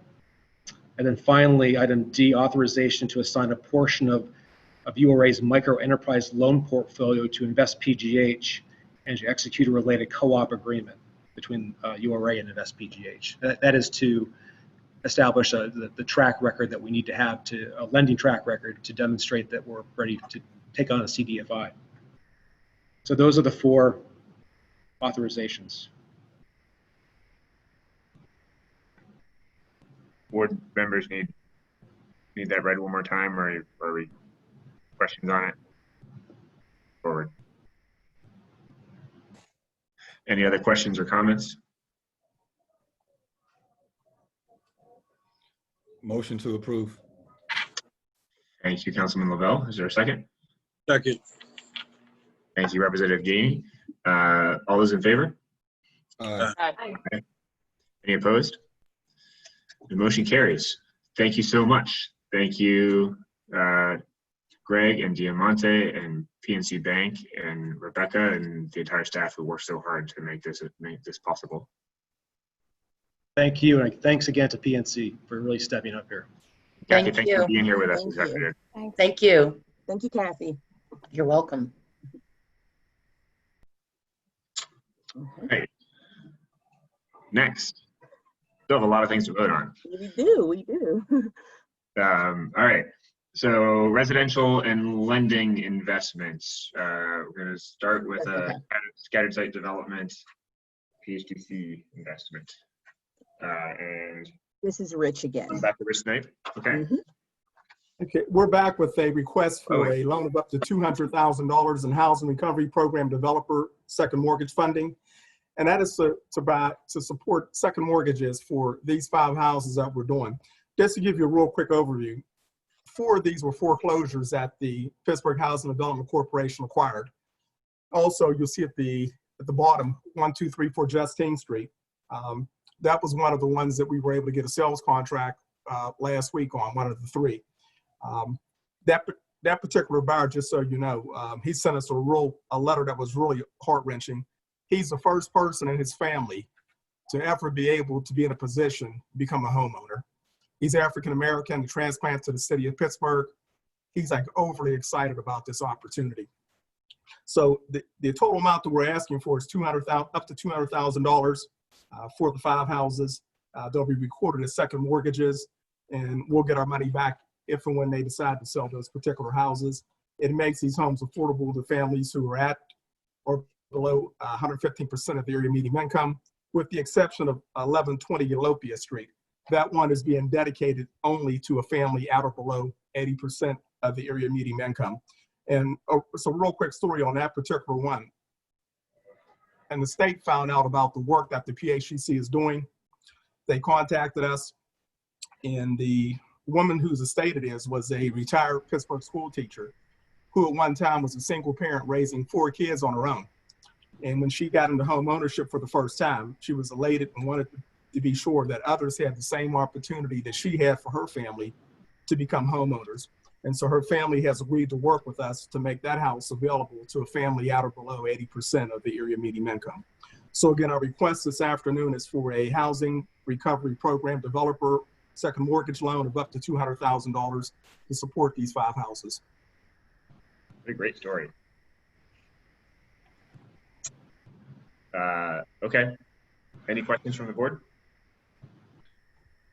Oh, so moved. Motion, is there a second? Second. Any further discussion? All those in favor? Aye. Any opposed? Motion carried. We thank you again. We thank you again for your support. Next, we're going to go back to Jessica Smith-Perry and housing development in Marshall Shadeland. Yes, and so there are 2 series of approvals here. There's 3A, Phase 3A and Phase 3B, which are 2 separate parts of your agenda. So I'm just going to describe them all together for the sake of time, and then we can kind of run through the authorizations of them.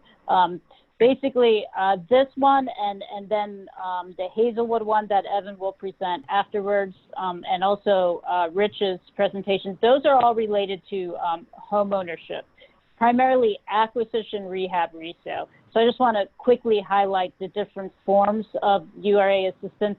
For the tax credit program, that's development of rental housing. And so our assistance usually comes in via a rental gap program loan. For rental assistance or, mortgage assistance, that's the HSP program, which I talked about in the COVID report. And then now these items are related to people becoming homeowners, and it's acquisition, rehab, resale. So the URA, we participate in a couple ways when it comes to these types of CDC projects.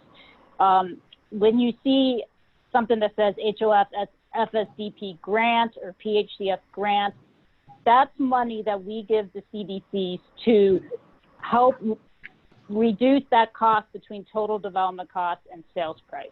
So if the CDC, such as in this situation I'm going to talk about, the Northside Leadership Conference, they buy a property, they acquire that property, they rehab it, their total cost might be $180. But to get that affordable, they price it at $130. So whenever you see grant dollars, that's bridging that gap between total costs and what it sells for. And then on top of that, we give a housing recovery program developer agreement, which then takes that 130 and reduces that down even further so that the first mortgage is less for the buyer. So those are the ways that we provide assistance. We also sometimes provide a loan. When we provide a loan, that does get repaid when they sell the house. So in this particular case, Marshall Shadeland, Woodland Avenue, Phase 3A and Phase 3B. Woodland Avenue is a street in the neighborhood of Marshall Shadeland that the Northside Leadership Conference and the Brightwood Civic Group have been working on for several years.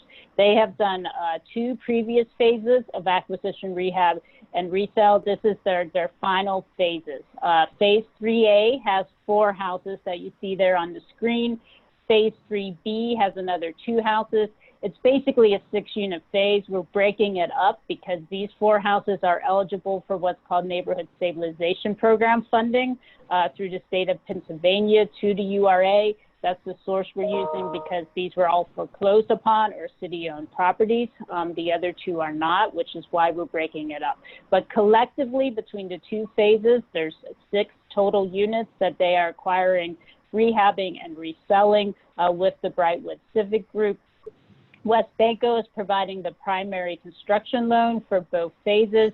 The houses range between 3-bedroom houses and 4-bedroom houses.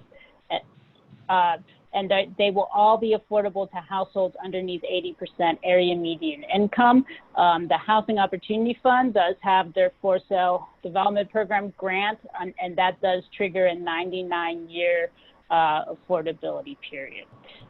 So basically, the resolutions for both of these projects are, yeah, Daniel, if you could put 3A up, I'll read that, and then I'll read the resolutions for 3B. So for 3A, it's a HOF for sale development program loan in the amount of $128,000, for sale development program grant in the amount of $133,611, the PHCF grant in the amount of $111,694, and then the Housing Recovery Program Developer Agreement, which is not money given to the CDC, but it's the money that gives second mortgages to the future buyers, and that's $169,000. And then for phase 3B, which is the remaining 2 units, Daniel, if you could put that screen up. Yeah, it's HOF for sale development program grant of $140, a PHCF loan of $73.80, and then a HRP developer agreement of $100,000. Also on the phone, I think, is Darnell Jackson with the Northside Leadership Conference. They are the project manager working with the Brightwood Civic Group. Darnell, are you there? Yes, I am here. Thank you. Just wanted to chime in, speaking for the Brightwood Civic Group, and say thank you guys for your partnership in the previous phases. These projects started out realistically as blight prevention and kind of a crime prevention. That was kind of the focus, and they've been widely successful. I mean, I don't know if you guys remember, reading about Marshall Shalin in the papers, almost weekly, probably about 5 to 10 years ago. But there were a lot of shootings. There were a lot of negative things going on there. And if you were to look at the papers nowadays, I mean, that's especially along Woodland Avenue, you wouldn't see that at all. This is definitely due to the efforts of of Brightwood. They've been the ones who spearheaded this, and we have several partners. Again, thank you to the URA. Thank you to the Development Fund, the Northside Development Fund, and also to our partner through this, West Banco. This is pretty much the final phase on Woodland, and what we'll probably be looking forward to in the future is actually spreading out and possibly doing some of the other streets up there. The community group is committed to affordable housing and for sale housing. And you guys have been just a great partner with that. I just want to thank you all for what you've done, your efforts here. Thank you, and thanks for the work you're doing. Thanks, Darnell. Any questions from the board? If there are no questions, then I think we should entertain a motion to approve all 7 of these resolutions and items 6B and 6C together. So move. Yeah, second. Motion is seconded. Any further discussion? All those in favor? Aye. Any opposed? Motion carries. Thank you. Thank you. Hey, good luck. Thank you. Next, we're going to go to Hazelwood. Where's scattered development? All right, thank you. Good afternoon, everyone. My name is Evan Miller, and I'm a Senior Policy and Lending Analyst with the Residential Lending Unit here at the URA. The first item that I'm going to be presenting today is seeking approval for 2 different pieces of financing with Hazelwood Initiative in support of their Hazelwood Affordable Home Ownership Program, Phase 3. The financing that we're going to be discussing today is a $150,000 Housing Opportunity Fund for sale development program construction loan, and also $150,000 in the form of a commitment of Housing Recovery Program developer known as HRPD, Deferred Second Mortgage Financing. The Hazelwood Affordable Homeownership Program, it's an established program that's been run by Hazelwood Initiative for a few years now, and they aim to provide affordable for-sale housing opportunities to longtime renters in the Hazelwood neighborhood, kind of furthering the neighborhood's overall strategy of development without displacement. And phases 3A and 3B collectively are made up of 6 single-family homes, and all 6 units have been awarded funding through a grant from the Federal Home Loan Bank's Affordable Housing Program. And these were split up into phases 3A and 3B because HI could only secure a large enough line of credit with their sponsor bank, First Commonwealth Bank, to begin construction on the 3 units that are in phase 3A. Those units in 3A are close to completion as of today, and their HI is now fundraising for the construction financing to mobilize and start the construction on the 3 units that make up phase 3B. So to round out the financing for phase 3B, HI is seeking a $150,000 HOF for sale development construction loan, and that's going to be used as a bridge for the Federal Home Loan Bank funding. And that's actually going to be repaid to the URA upon the sale of the units. So we're really excited about that. It's the first HOF for sale deal that's only been loan funds. So the project benefits project in the here and now, and we're also going to get that money back and be able to put it into a similar project down the line once the buyers of phase 3B are in their homes. So the total project costs are for phase 3B are $565,000. And also, should a motion today successfully be carried, there will be HRPD deferred second mortgages available to all of the end buyers for the 6 units that are in phase 3, with a total commitment of up to $150,000.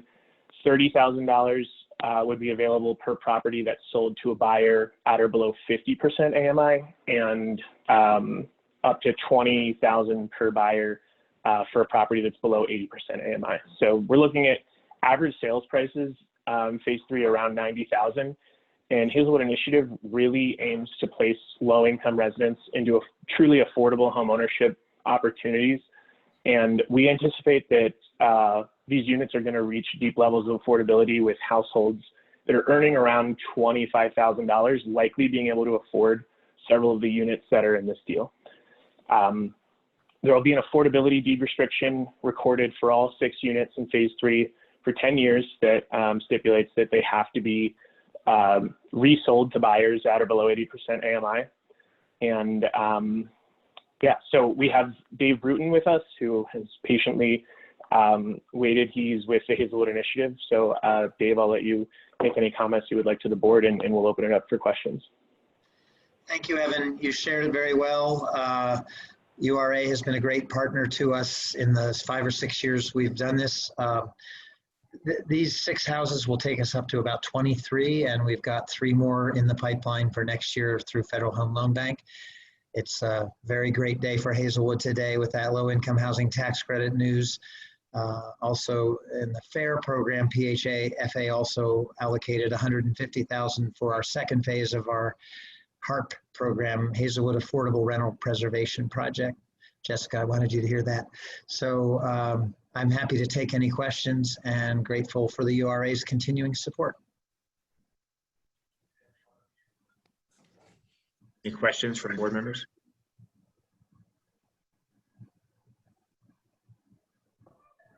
Evan, did you say that all of the houses will be able to receive a second mortgage? Yes, yeah. So $150,000 in aggregate. It's possible we use less. Like if every single house only gets $20,000, we'd only go through 120, but we'll have 150 available for this phase. That's great. Thank you. Thank you. Great. Okay. Thank you. And I just want to really applaud the efforts of Hazelwood Initiative also to lead this effort to engage in, as Evan said, development without people being displaced. And this is an opportunity to do things differently and do it the right way in Hazelwood. So thanks for what you guys are doing. If there are no questions from the board, then a motion to approve these 2 items would be in order. So moved. Second. All those in favor? Aye. Aye. Aye. Any opposed? Okay, the motion carries. Thank you. Congratulations. Now I think we're gonna move to. This is Evans again for the Sweetbriar Senior Residences. Thank you. In Mount Washington, right?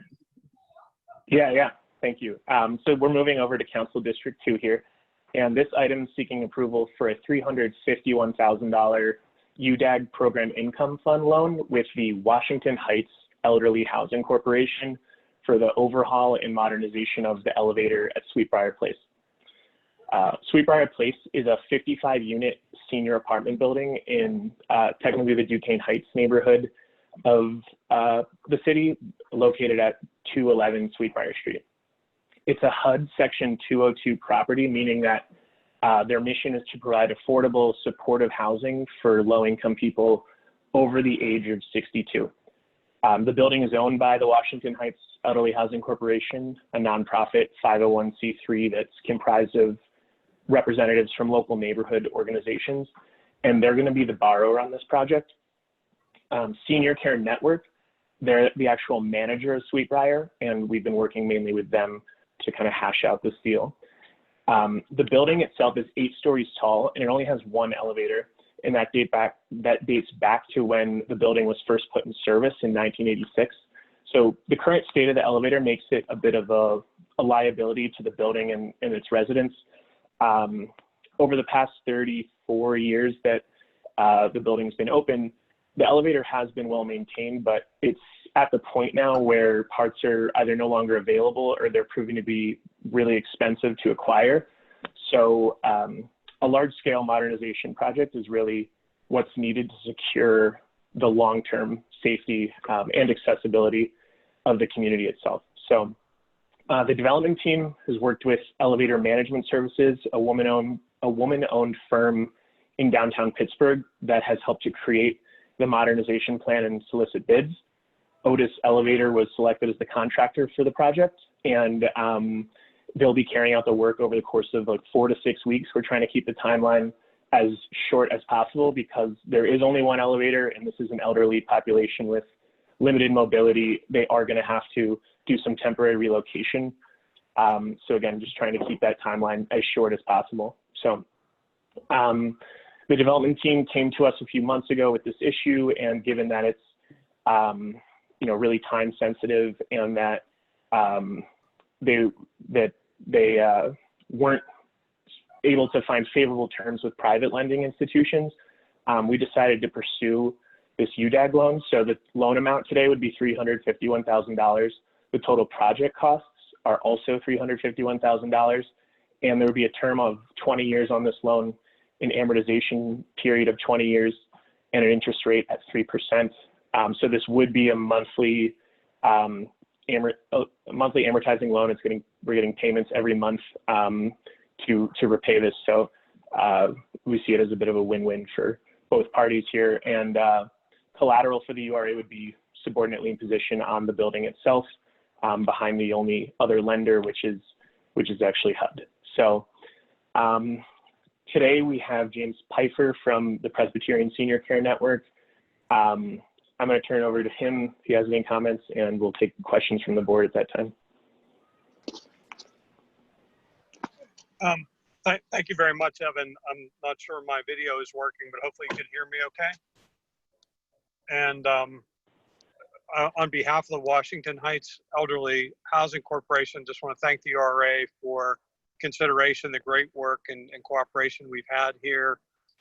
We really appreciate the opportunity to modernize this elevator. The board tried to get 2 elevators in this building during the initial construction. HUD denied that. And so we knew at some point we would face this situation, which is now. So appreciate all the help that the URA has been able to give us. And we look forward to getting this done quickly and safely for all of our residents at Sweetbriar Place.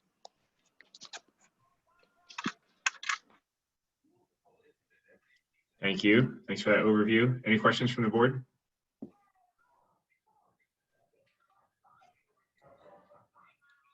All right. I would entertain a motion to approve. So move. Second. Motioned and seconded. Any further discussion? All those in favor? Aye. Any opposed? Motion carries. Thank you very much. And now we're going to go back to Jessica Smith-Perry and find. Yes, and also I would like to mention really quick that Evan is part of a development financing lending team of a few people, Evan and Brent Morgan and Shayna Madden and Sarah Shore, and most of these loans that come in front of the board every month, you know, go through their sharp underwriting skills. So I just wanted to acknowledge all of them. Fineview 9 Landmark Street. This is a 1-unit house in the Fineview neighborhood. The Fineview Citizens Council approached us. They acquired it. It needed significant rehab. So they are rehabbing it and will rent the unit out to a family underneath 60% of area median income. They're agreeing to deed restrictions of 15 years. The cost to develop the house is significant. Therefore, they did a very good job fundraising. They went to the state and got a Community Infrastructure and Tourism Fund grant to fund the majority of it, but they have approached the URA. Back in 2012, there was some city funding earmarked for their neighborhood, and the URA had 90,000 of that. So we are providing what's called a CDIF grant, Community Development Investment Fund grant, that is really meant to be grants to CDCs for equity in their development projects. So we are providing a $90,000 grant to them. Additionally, because they have the state money, they are securing a bridge loan from Landmarks, but once all the state money and the URA grant comes in, they really only needed an additional $22,000, which we are providing in the form of a loan. So we will have first position debt on the property once the Landmarks bridge loan is paid off, which basically means they will have a real estate asset that they can rent affordably for 15 years and have a relatively low payment to the URA for their loan because it is a $22,790 0% interest RGP loan. I do need to note that we are asking for a board waiver because the RGP program is usually for 4 units or more, and this is just a 1-unit project. Joanna Dimming with the Fineview Citizens Group is on the phone. Hello, thank you so much for having me and for this opportunity to talk about this project. I'm thankful for the URA staff that's been helping shepherd this, Charles and now Sarah that's coming on board.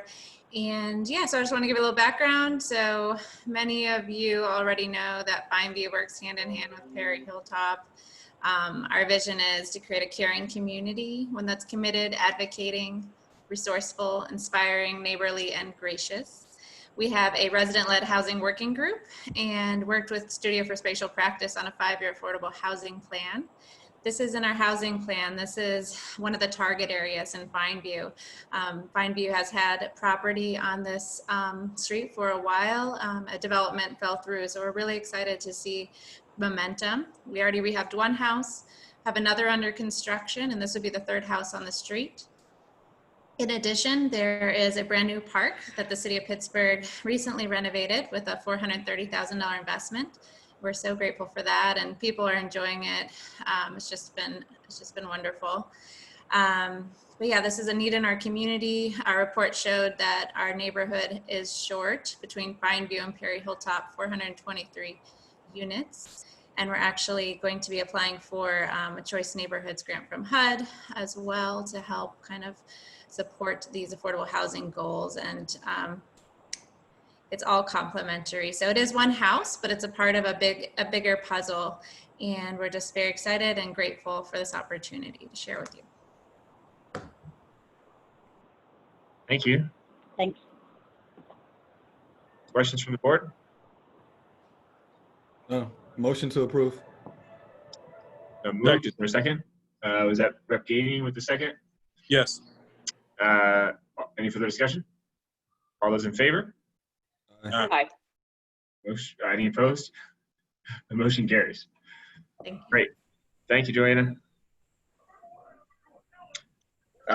Next agenda item is the Homeowner Assistance Program Funding Awards. Great. Thank you, Chairman.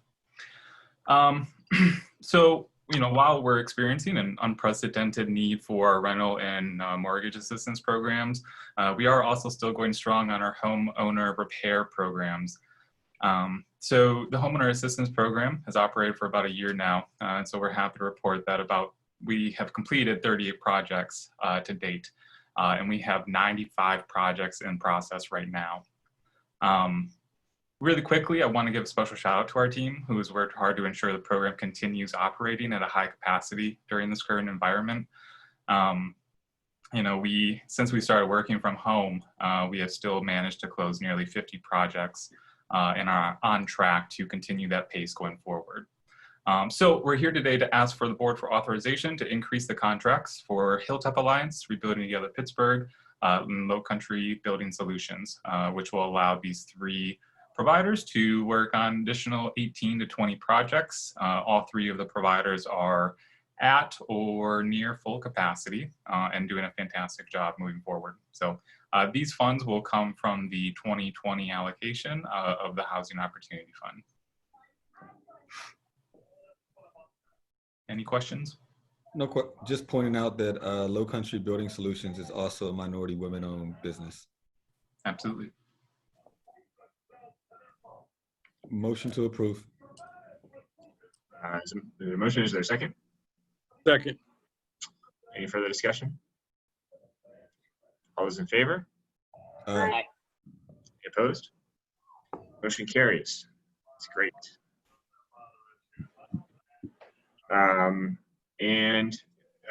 Now we're going to move into a handful of approval items in the realm of development services. Diamante, you want to summarize these for us?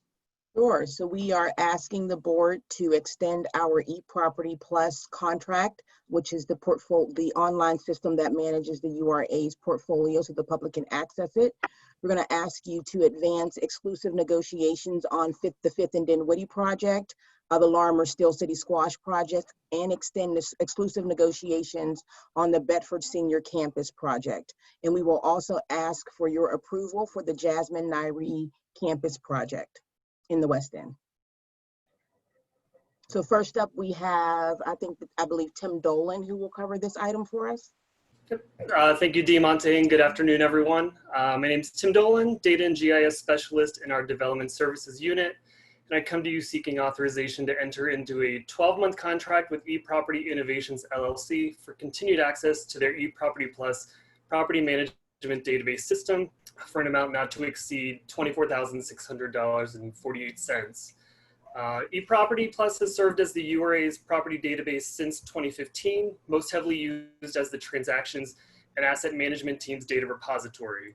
eProperty Plus allows multiple users to contribute and track information related to our real estate portfolio, including a property's progress through acquisitions and dispositions, maintenance requests, their resolutions by land care providers and other property managers, and the cost thereof, as well as assignments through license and lease agreements.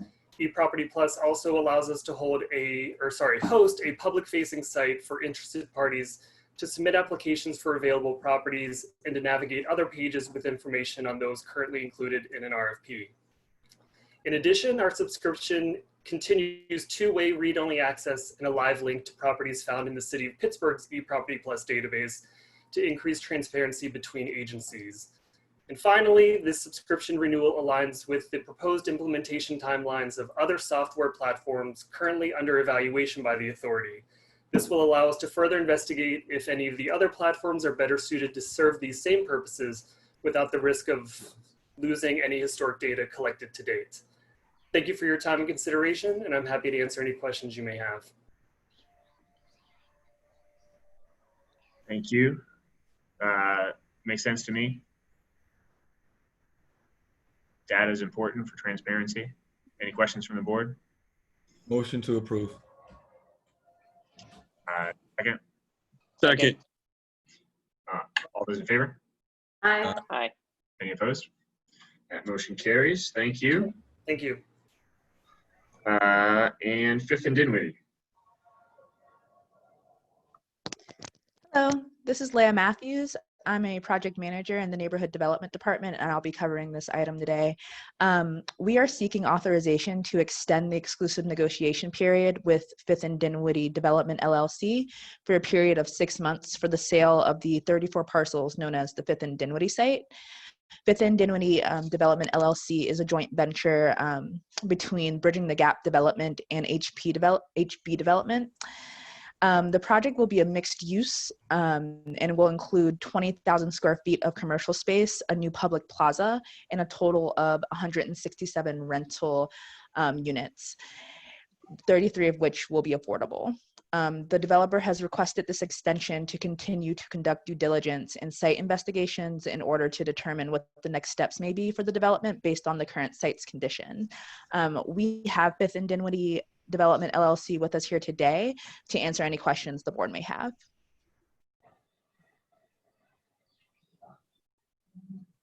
And just for clarity, this is just an extension of the already exclusive negotiations that they have. Yeah, we entered into exclusive negotiations last July, and this would be an extension of that. Correct. Okay. Just edifying for the public. I have no questions. I see Derek Tillman's here on behalf of the developer, right? You want to add anything? Derek Tillman and Jean Boyer are both here on the call today. Yes. And Jeffrey. I just was going to say thank you, everyone, for your continued support and working with us as we continue to move this project forward. I just want to add to the good news for the city that this project also received a FAIR award today as well as multiple other commitments. Housing Authority got financing, HOF, et cetera. So we are continuing to move forward, and we're excited about bringing this project to fruition. Thank you. Thank you. Down here, Jack. Thank you, Derek. Any questions from the board? No, I just want to say congratulations, Derek. Congratulations. Thank you. Good job, Derek. There a motion to approve? Motion to approve. Second. Any further discussion? All those in favor? Aye. Aye. Any opposed? Motion carries. Thank you, ladies and gentlemen. Thank you, everybody. Thank you. Larimer City Squash is the next agenda item. Great, thank you. Hi, everyone. My name is Lily Friedman with the Development Services Unit. And today we're here to request to enter into exclusive negotiations with Steel City Squash for the purchase and redevelopment of vacant land along Larimer Avenue. Steel City Squash is in providing programming focused on education, mentoring, community service, travel, and the sport of squash. They plan to build a new facility that includes squash courts as well as classroom and meeting space that can be made available for the use by the Larimer community. Steel City Squash has worked closely with the LCG, the Larimer Consensus Group, to design their site appropriately, accommodate nearby residents, and ensure community benefit, including ongoing partnership with schools in Larimer for field trip opportunities and job creation. The Steel City Squash team has also met with the LCG on numerous occasions and has presented at an open body meeting for the Larimer community to comment on the project. During the exclusive negotiations period, the LCG has asked that Steel City Squash continue its robust community outreach. Today we also have Leif Metz on the line from Steel City Squash for any additional comments. Leif, are you still with us? I did see him there. But he may be having audio issues. Okay, no problem then. We can take any questions from the board and I can answer them to the best of my ability. So do they have, are they still working on funding for the development itself and the plans for the development itself? Do we know how big? Yes, like, absolutely. Okay. Do we know? Do they know any sense of how big of a building it's going to be? Square footage wise, the site contains approximately 40,500 square feet, and the building takes up approximately half of the site. So I would say an estimate would be about 20,000 square feet. Any questions, comments from the board? Rep. Gainey? Just to comment, they've been working real close with the Larimer Consensus Group. I met with them about a year ago. They went through the process and they talked to everybody. I talked to Donna and Betty. They're definitely in favor of this. So, My daughter played for this squash team. They're an awesome group. All right. Ringing endorsements. Does somebody want to make a motion to approve? So is there a motion? Is there a second? I think there was a motion from Rep. Gainey and a second from Director Powell. So any further discussion? All those in favor? Aye. All right. Any opposed? Motion carries. Thank you. Bedford dwellings. Yes, this one is up off of Bedford Avenue. This is a very large campus that I think often people don't notice when they're driving on Bedford Avenue, but it's in the Middle Hill District. You can see the pictures of it. So what we're asking for today is authorization to enter into exclusive negotiations with two buildings on this picture the URA owns. It's called Western Restoration. It was the old tuberculosis hospital for the city, but the URA has owned it for a very long time. The other three buildings in the picture are occupied senior buildings. It's Malines Manor, Christopher Smith Terrace, and Western Manor. The Hill CDC owns Malines Manor. They are on the board of Western Manor with other nonprofits. They have a joint ownership. And then Christopher Smith Terrace is currently owned by Ralph A. Falbo, Inc. and Penrose. But basically, Catalyst Communities, Mike Polite, who is also with Ralph A. Falbo, Inc., is president of Catalyst Communities. They are partnering with the Hill CDC to do two things. One is to purchase the Western Restoration from the URA to rehab it into 40 affordable units.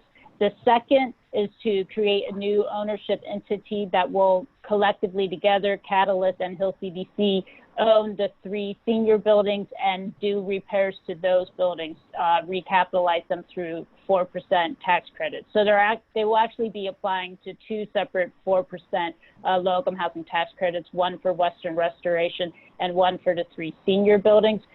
So when the whole project is done, there'll be a total of almost 150 senior units on that campus. So today's action is to give them a 6-month exclusive negotiation so they can move forward getting their budgets in place and architectural drawings, and there will also be a potential 6-month extension.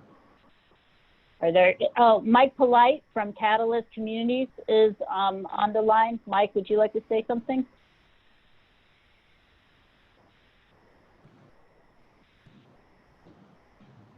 I'm unmuted. He may have, oh, there you go. No, I'm here. You're unmuted now. Okay, outstanding. So thank you all for the opportunity to give you an update on the project, which, as Jessica just said a moment ago, it's really two projects. One which will combine 3 existing senior properties under one ownership, which would be whose general partners would be Catalyst and the Hill Community Development Corporation. Those 3 are range in age from 22 to 25 years old in terms of when their original conversion was done. The entire property was actually the tuberculosis hospital created 80 years ago. And then there are 2 parcels which include 3 vacant buildings that are owned by the URA, Western Restoration. And so as Jessica said, the idea is to have 2 separate tax credit transactions, 4%. Our partner on this, Hill Community Development Corporation is represented by Marimba Malines. Marimba may still be on the line, I'm not sure. But before she left off, she did tell me to confirm that, or to assert that the project has been through the DRP process. And so we have that level of community review already in place.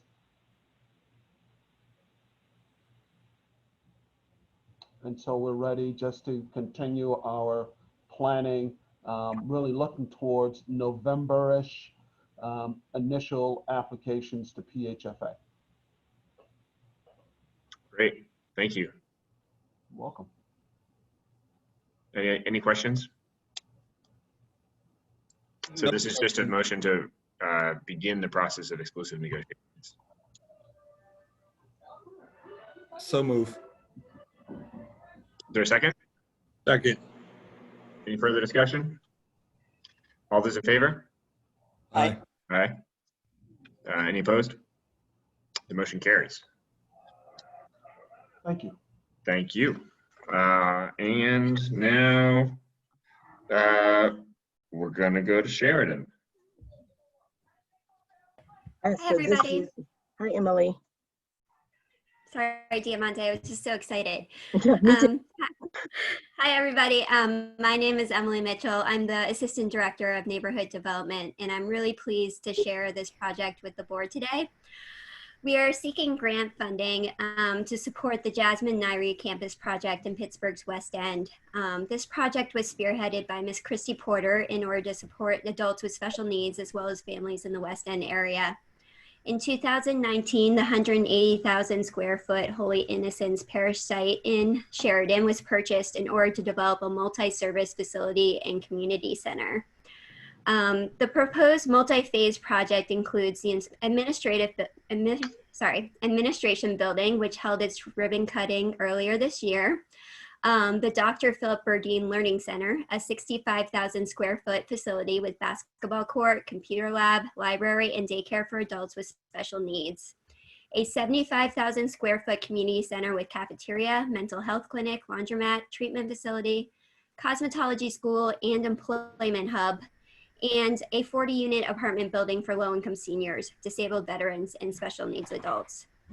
So today we are seeking authorization to enter into a district improvement fund grant agreement in the amount up to $75,000. We are also seeking waiver of administrative DIF guidelines in order to provide grant funding instead of a loan and waive associated fees for the loan application. Grant funding will be used for the Learning Center, which is expected to open in the first quarter of 2021. Total project startup costs for the Learning Center facility are expected to be over $1 million. Christy Porter is here today and she can speak to the project. So Christy, I am going to turn it over to you for any comments, and then we can open it up for questions. Okay. Well, first I would like to thank you all for the consideration for this greatly needed and appreciated grant of $75,000 for the improvement of the Dr. Philip Burdeen Learning Center on our campus here in Sheridan, where 85% of the children in the community are in need of a learning center. I'm sorry, 85% of them are below grade level. And this is the only community center in the Sheridan neighborhood. And this is where we're looking to start our funding. I've self-funded everything to this date, which is purchasing the actual campus, clearing and cleaning the campus, opening the administration building, and purchasing the property. So if there's any questions, I'm sorry, I don't know why my video isn't working, but if there's any questions that that any of you may have, I'm available to answer those questions. Well, thank you, first of all, for being here. We can hear you loud and clear, even though your video isn't working. And I want to thank you for making this investment in the West End and doing what you're doing for the children of Sheridan. I know I've heard from Councilwoman Teresa Kale-Smith multiple times voicing her support and the community support for this project. So I'm glad that we're able to play a small role in helping you continue to do what you're doing. Oh, there it is. That's my video. Thank you all so much. And I did forget to mention that our 65,000 square foot learning center will also assist special need adults. We will be an adult day program for special need adults, another service that is greatly needed. My daughter being one of those individuals who will benefit from the adult day program for special need adults as well. Great. Thank you. Any questions from the board? I would just want to say, I know even before you started, Christy, that you were already feeding kids. You've stepped up during COVID, trying to do meal distributions even before, you know, like you have your site all put together. So I appreciate all that you do for the West End. You've been, and the folks that you work with have been so helpful in trying to meet the needs that are out there, and happy to support you as you take on this next endeavor. Thank you so much, Ms. Powell. Thank you. If there are no other questions, then a motion would be in order. So move. Is there a second? Second. Any further discussion? All those in favor? Aye. Aye. Any opposed? The motion carries. Congratulations. Thanks so much. And we look forward to working with you as you continue to build this out. Thank you. Thank you so much, Mr. Williamson. Thank you, Diamante. Thank And you. everyone, thank you. Now we have two final items under business services. Review of the Neighborhood Initiative Fund awards, and then Get Online, Grow Online. I think is going to be Tom Link or Josette? Tom, yeah, Josette's here too. Tom is here. Thanks, Mr. Chair, the board. Really, I have to say, as ending the agenda here, just thank you and congratulations to a lot of people and a lot of amazing work that's come before these items.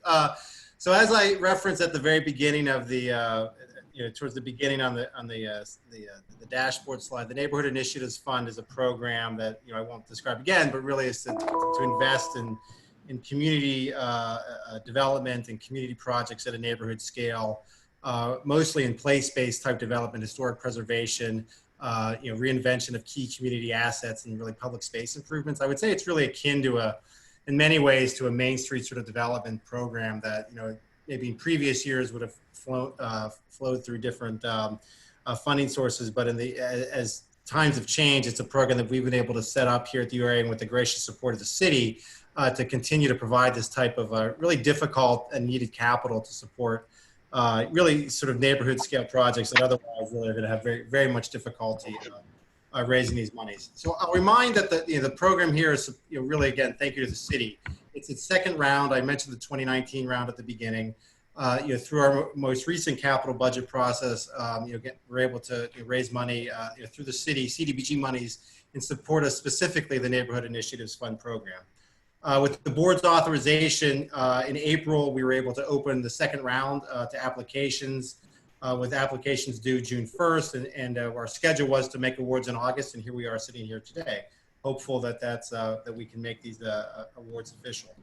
As a reminder to the board, there are two tiers of grants to this program. So tier 1 is up to $15,000 grants. Tier 2, up to $100,000 grants. The tier 1 do not require a match. The tier 2 require a minimum of a 2-to-1 match of non-URA and non-city resources into the specific projects. I will say that, through the collective projects, we've well in excess of 3-to-1 actually on total leverage and match into these projects. How were the applications scored, submitted, reviewed? There was a review committee put together to, as was in 2019, to review applications, score them, consider them, and to decide, who we recommend for approval. That committee was made up of folks from the URA, ensuring sort of connectivity across all of the work we do, which we've witnessed here, frankly, this afternoon, and ensuring that connectivity. The city of Pittsburgh and the mayor's office, city planning, as part of a review session. With COVID, outreach and communication became different in 2020 than it was in 2019. We worked hard to ensure through our networks and through communication channels that not just that the application was open, but providing technical assistance and information to folks to make sure folks were aware and had the resources to apply. We did 3 virtual information sessions in April, so 3 consecutive Wednesdays in April.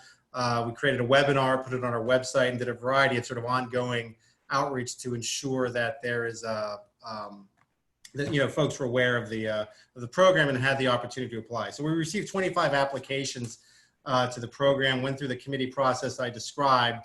One note, because all of the dollars we're talking about for this round are CDBG dollars, it was part of that review included compliance with CDBG regs and ensuring that these projects and the use of the funds were in fact compliant and ensuring of that. So that said, I'm here to present, the 12 projects that the committee is recommending to move forward with. With the board's pleasure, and I know it's been it's almost 4:30 now. Just for the board's visibility, if you don't mind me taking just 2 minutes on each to make sure we know what they are, because they are well. So the first is the Beltsuver Consensus Group, which is specifically a $72,000 award against a roughly $150,000 project. This is really the first phase of the sort of revitalization and stabilization of the former Beltsuver School, elementary school, which I think many folks are aware of. It's receiving support from a variety of partners, including philanthropy, to advance an initiative to reinvent this building, hopefully into community space, hopefully affordable housing over time. But these dollars are used to stabilize and really pre-development dollars. The Brashear Association, it's a $12.5, so $12,500 against a $30,000 total project, which is also sort of pre-development planning work for 2 vacant buildings at 304 and 310 Brownsville Road in Knoxville. And again, with similar to the Beltsuver Consensus Group, with a mission to reinvent these spaces, hopefully again, thinking about affordable commercial, affordable housing uses. Center for Life, $14,500 on a $14,500 project. This is renovations to the former St. Stephen's Parish in Hazelwood. So this work is to help to really, again, sort of stabilization and retention of this project building, really this asset, to eventually have a long-term plan to house the Center of Life's program and youth and family support services at that site.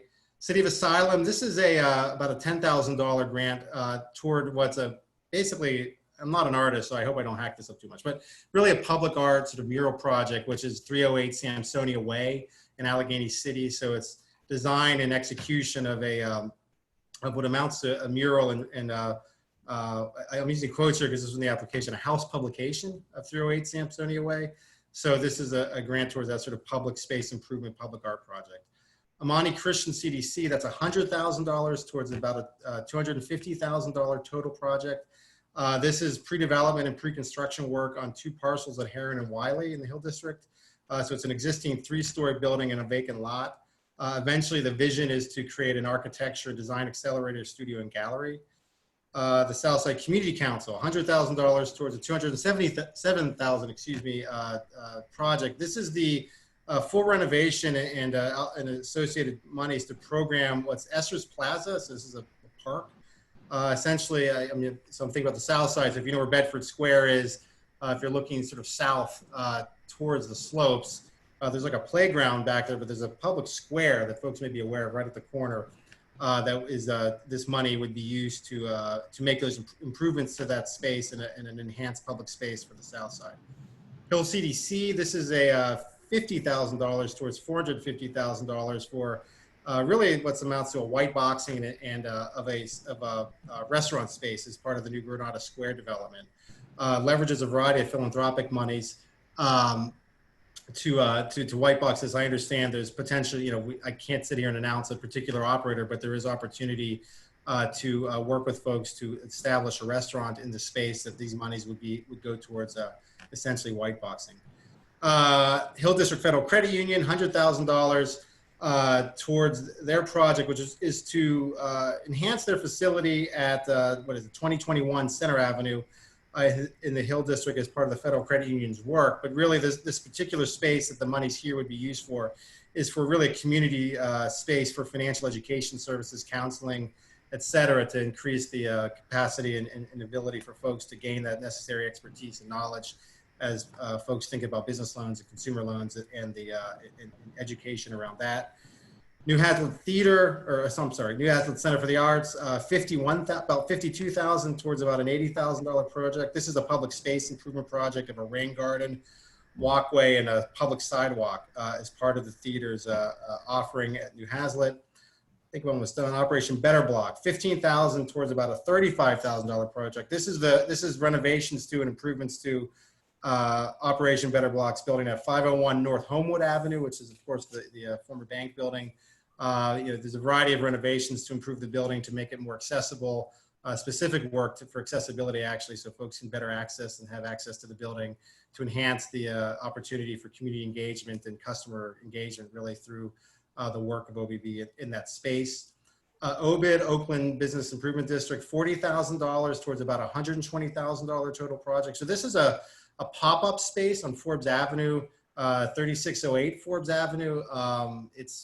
I won't get too much of it. Folks are familiar with Oakland. It's a space right in the heart of the Oakland's commercial district that's vacant, and this is an opportunity to program that as essentially a pop-up space for small businesses who have been forced to close their permanent spaces throughout the district due to the crisis, and opportunity for that pop-up space, and also monies to improve public space work to ensure sort of COVID safety. So thinking about sidewalk stencils and other work to ensure social distancing, but also driving traffic to space in a responsible way.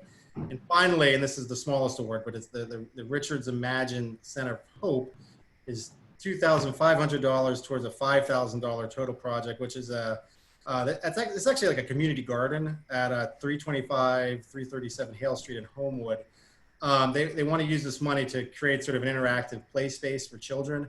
And I will note that this particular project is actually participant in the URA's pilot Adopt a Farm program. So there's a connectivity there as well. So those are all the projects. I just want to give that visibility. Again, reminder, these are all CDB eligible, and it's all CDBG monies.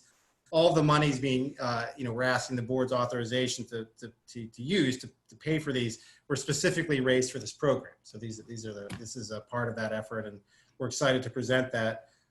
With that, I will pause. I will just say that Gisette, I think, is listening to hear. Corinne and others, and Matt Reitzel, have done a tremendous amount of work to shepherd this and to help. We received a lot of applications and to work through this and help help get to the point where we're here making a recommendation. So with that, I'll pause and thank the board for their consideration. So thank you.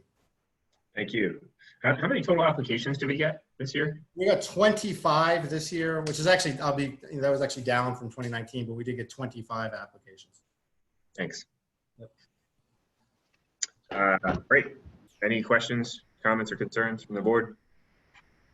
I just want to commend staff. I know folks worked really, really hard on this to make sure that the projects, were diverse in their plans, but also all across the city, making sure that we were able to fund projects that would be able to, be propped up and completed with this money. So I know you guys spent a lot of time going through all these applications and really trying to figure out how we can help communities get to their finish line. So thank you for all of your hard work on this. Well, thank you. I mean, the committee and a lot of folks did a lot of work to do exactly that, to ensure readiness, to ensure impact, to ensure diversity of where the money's going. So candidly, my work here is presenting this more than anything else. I appreciate a lot of other people and their work. So, but thank you. All right. Is there a motion to approve? So move. Is there a second? Any further discussion? All those in favor? Aye. Aye. Any opposed? Motion carries. Thank you. And you guys explain to us what Get Online, Grow Online is? Well, I'll be brief here. I know that we're on this. So, actually maybe next month, I think it'd be appropriate. So one of the things we've really been working on as a team is business education, especially in this virtual environment. And with COVID, there's so many new programs coming online, and doing a lot of work to ensure that our small business community, and really, it's focusing on our most disinvested communities, our small businesses, minority women-owned businesses, have access to knowledge, right? Like access to resources, how to take advantage of and apply to a variety of tools that come down and come out in support of small businesses. Part of that effort, and really, it's one of these tools that the dollar amounts are relatively small, but the Get Online, Grow Online program is a project, and I give, and again, I'm talking about it, but I give credit to the team Corinne, I think, is on, and Josette and others, and our partners to really put forth on, again, over the last few months, a program recognizing that with COVID and the sudden shutdown of individual businesses and their ability to interface with customers, e-commerce and online capacity would be absolutely critical to a number of folks to basically to stay open and to think about growth in their businesses. So, quickly moved to launch a new program that we call Get Online, Grow Online. Neighborhood Allies is a key partner to this. What I'm here today is we're requesting more money. So it's $26,000 to expand the program, to continue to work on it. So sitting here today, there's about, let me just make sure I got my notes right here, but about 35 individual businesses have gone through this program to get very specific, technical and really very, technical support on e-commerce and online business capacity. 80% of those businesses are minority and women-owned businesses, and I don't have a map here, I probably should, but are scattered across the city. This money we're asking for today basically allows us to expand the program and keep doing it. We'd like to reach another 50 businesses with this money, continue to do the same work. I will say, there are a couple examples here, but the one on the left is this is actually a catapult business, the one on the left, but a very, very small business that does soil sensors. It's almost like urban farming, and they have products that they grow and they can sell. Came through this program, and I wish I could show the website. If folks have a chance, Google it and look at their website. Please buy from these folks as well. It's really amazing to go from no presence at all to a really fully functioning e-commerce platform that can help advance a business and their capacity to grow, and especially in the light of really difficult economic times. Cafe in the corner on the right there on our screen is another one, but those are two of the 35 or so that that have worked through this program. Again, I want to expand it to an additional 50 because we think that the program is having great impact. Our dollars will leverage more dollars. Neighborhood Allies has monies they want to put in this philanthropy is putting additional monies in to continue the program. And I will just say this, not to be self-congratulatory, and when I say self, not me, but to the folks who've worked on this. We've received anecdotal attention from our partners at the county and at the state to say this is really impactful. How can we do this on a much broader basis? So we're hopeful that our ability to pilot something, seed something, have some really awesome impacts can hopefully can spread well beyond our work and have others get involved. So with that, I'll stop. I know this is long at this point, but I just wanted to make sure we provided that appropriate visibility to what we're working on. With that, we ask authorization for the $26,000 to continue this program. So thank you. Yep. It's also okay to be self-congratulatory when you're doing good work. No, thanks, Mr. Chair. I'm totally honest. Whatever you want. We'll congratulate you. The team does so much. I mean, this stuff, the team, and when I say the team, the URA staff and so many others do a lot of work on this stuff. So, but thank you very much. Any questions about this? Is there a motion to approve? Motion to approve. Second. Motioned and seconded. Any further discussion? All in favor? Aye. Aye. Opposed? Motion carries. Thank you. Takes us, I think, to just the items on agenda B. I think you can vote this one in its entirety. Okay. Nothing in particular to note? Nothing in particular. Okay. Is there a motion to approve agenda B in its entirety? So moved. Is there a second? Second. Thank you. All those in favor? Aye. Aye. Any opposed? Motion carries. Thank you.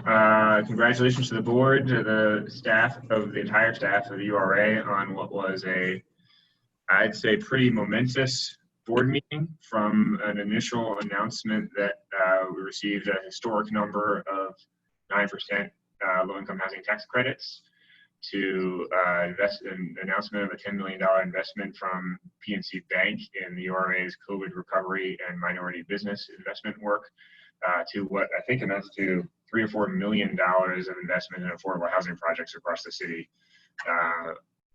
There was some good work happening today. So thank you to Greg and Diamante and the entire staff of the URA. This was a great day for Pittsburgh. Absolutely. Thank you very much. Thank you, board members, and thank you to all the URA staff that worked very diligently to pull this agenda together. It was not easy, and they did a fantastic job. Do we need a motion to adjourn? So move. Is there a second? Second. Favor? Aye. Meeting is adjourned. Aye. Thank you very much, everybody. Bye. Thank you. Bye. Thank you.